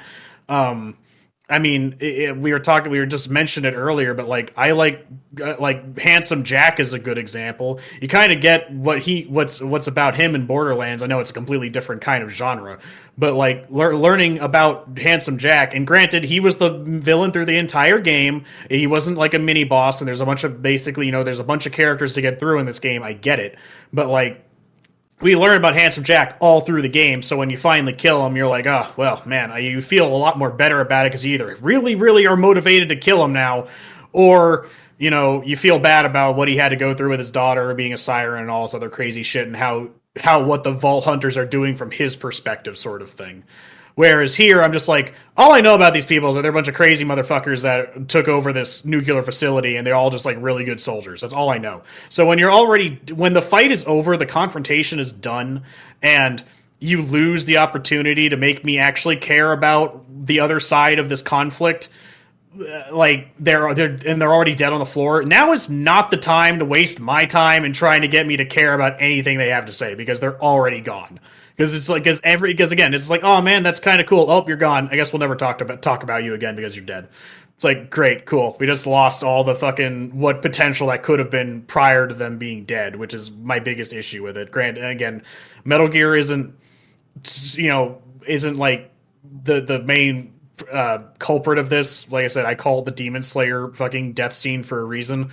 But it's just that's specifically what I'm talking about. I really like getting to know characters and their backstories, and even if them dying, it's fine, but it needs to be prior to the conflict, not as you're bleeding on the ground about to die. Then it's just kind of pointless. You understand what I'm saying? Yeah, I got it. All right. So Corey, what are your final thoughts about Metal Gear? Well, I am a huge fan of the franchise. Like I said earlier, I think I have 3 different collector's editions of the game. I like this one. I played Twin Snakes when it came out on GameCube, and I did interact with Metal Gear Solid when it came out earlier in like 1998. Though my save was deleted, so I didn't really get to finish it then. But looking at it from like a PS1 standpoint, I think the game is very well done. We saw a symphony the few months back. I've mentioned it before in other episodes. Me and Edwin went and saw it, and they did play the Metal Gear Solid theme at the symphony. And like the music for the games have always been really good. I like them in every game that they have. They because Kojima likes movies. They tend to do like a James Bond style theme song as they start moving forward. But overall, the game has amazing voice actors, a really solid cast of characters that are very memorable, even if they are kind of stupid. The only one I don't remember, oddly enough, is Decoy Octopus. I totally forgot about that character because they're never. I don't even think they're on screen as like their original form. I think you only ever just see the DARPA chief thing, and then that's it. But the writing is pretty good. It has a really solid pacing. The level design, some stuff could be left to like, why do we need the Scooby-Doo trapdoors? And some things are like cool in theory, but like they don't transition them to other parts of the game, like the spotlights thing in the very beginning of the game. It's like, oh, that's the only time you're ever going to see this. We do the snow footprints thing, but we don't ever explore that further. They do this in other games, though. Like if you have wet feet, you leave footprints. And same thing with like walking in the sand and stuff. So this is like, there's a lot of mechanics that they've developed in this game that they do carry out in the other games. But, this in a sense isn't necessarily like a beta test, because this isn't the first Metal Gear, this is the third one. So I think that all of the new stuff they brought to the table for this game was executed very well. I like the AI as far as like the way it interacts with the player. I like the UI usage because it's not cluttering my screen with a bunch of nonsense. The way that you cycle items is pretty fine. The radar usage is really good. It's not intrusive, and it's enough information that you need. The controls, I mean, I was playing Twin Snakes. I could imagine playing it with a D-pad would be kind of annoying. It's a top-down game, not isometric, so that's kind of good. At least it's got that going for it. But playing it with a D-pad and playing it with an analog is night and day. I would totally recommend playing the Twin Snakes version in general because it's built off of the Metal Gear Solid 2 engine that was on PS2. Some boss fights aside, I would give the game probably like a 7.5. Like, I really enjoyed playing through it. I didn't like slam my head into the desk as much as like I thought I would with like other old PS1 games. But the only other PS1 game that's kind of like this is Siphon Filter, and that game is not... It's fun in an entertaining sense, but the only thing I can really remember of that is using the taser to set people on fire. But that also came out like 4 or 5 months after this game. But yeah, I think it's a really solid game, and I would encourage you to try the other Metal Gears after this, because they do greatly improve. Metal Gear Solid 4 is a very awesome game.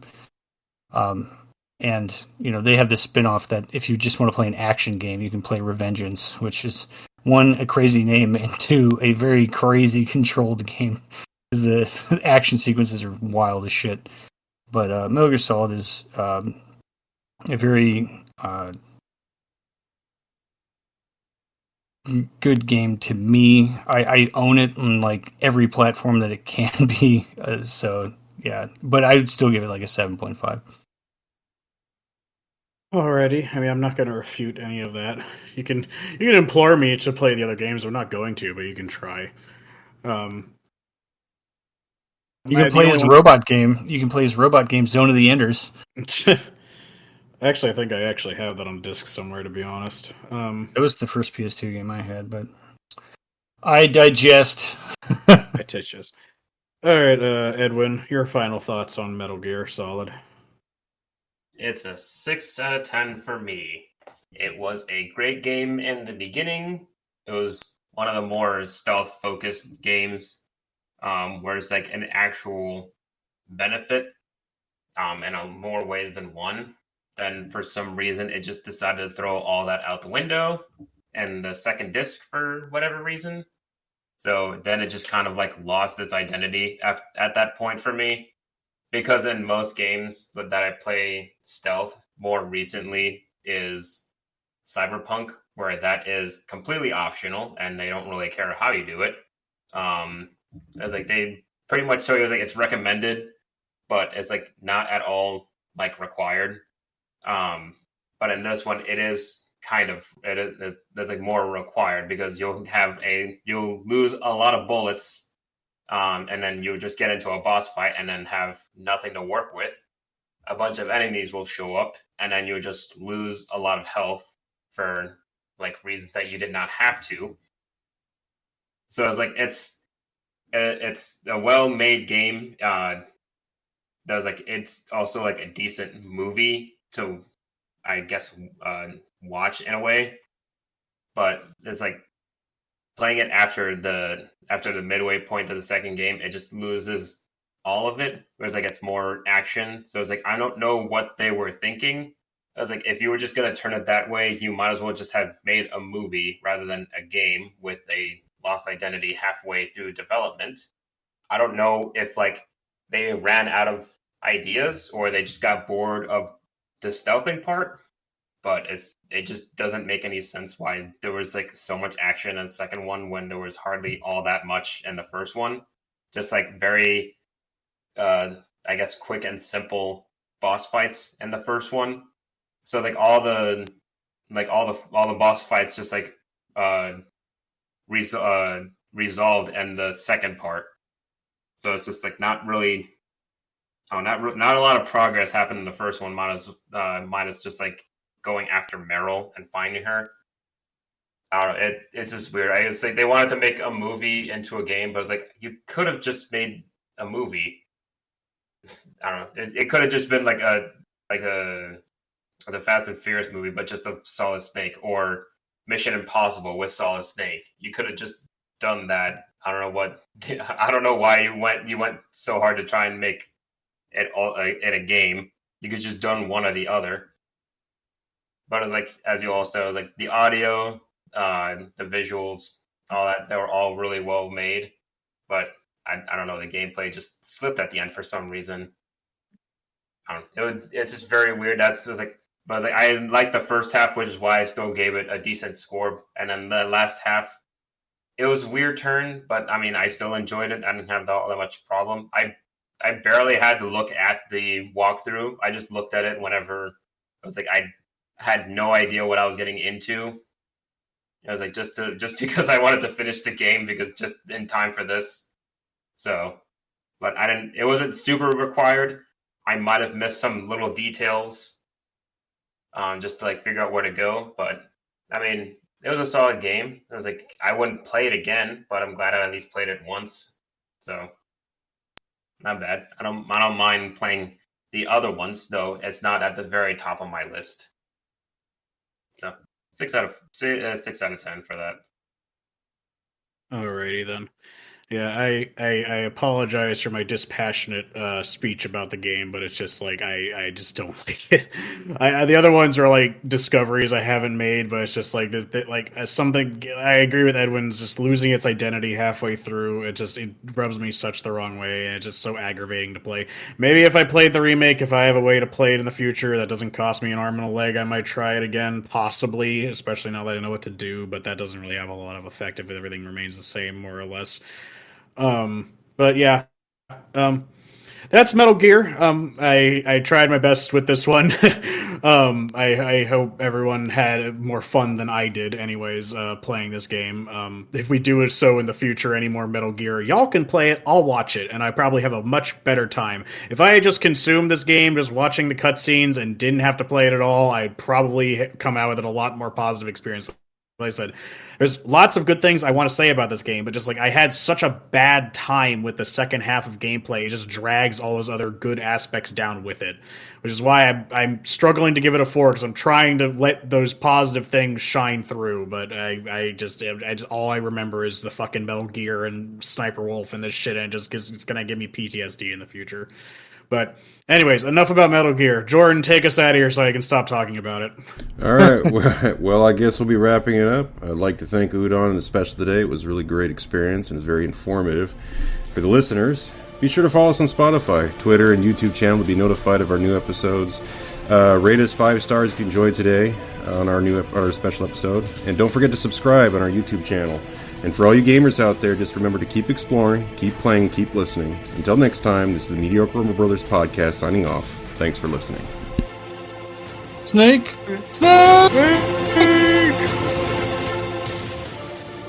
Hey, this is Corey, and thanks for checking out Mediocre Rumble Brothers. If you liked the video, please drop a like, and if you didn't, that's fine too. If you'd like us to talk about any specific games, drop a comment below, or feel free to discuss your experience with the games that we've mentioned in the episode. You can also listen to our episodes prior to YouTube on our Spotify. Thanks for watching, and hope to see you again soon.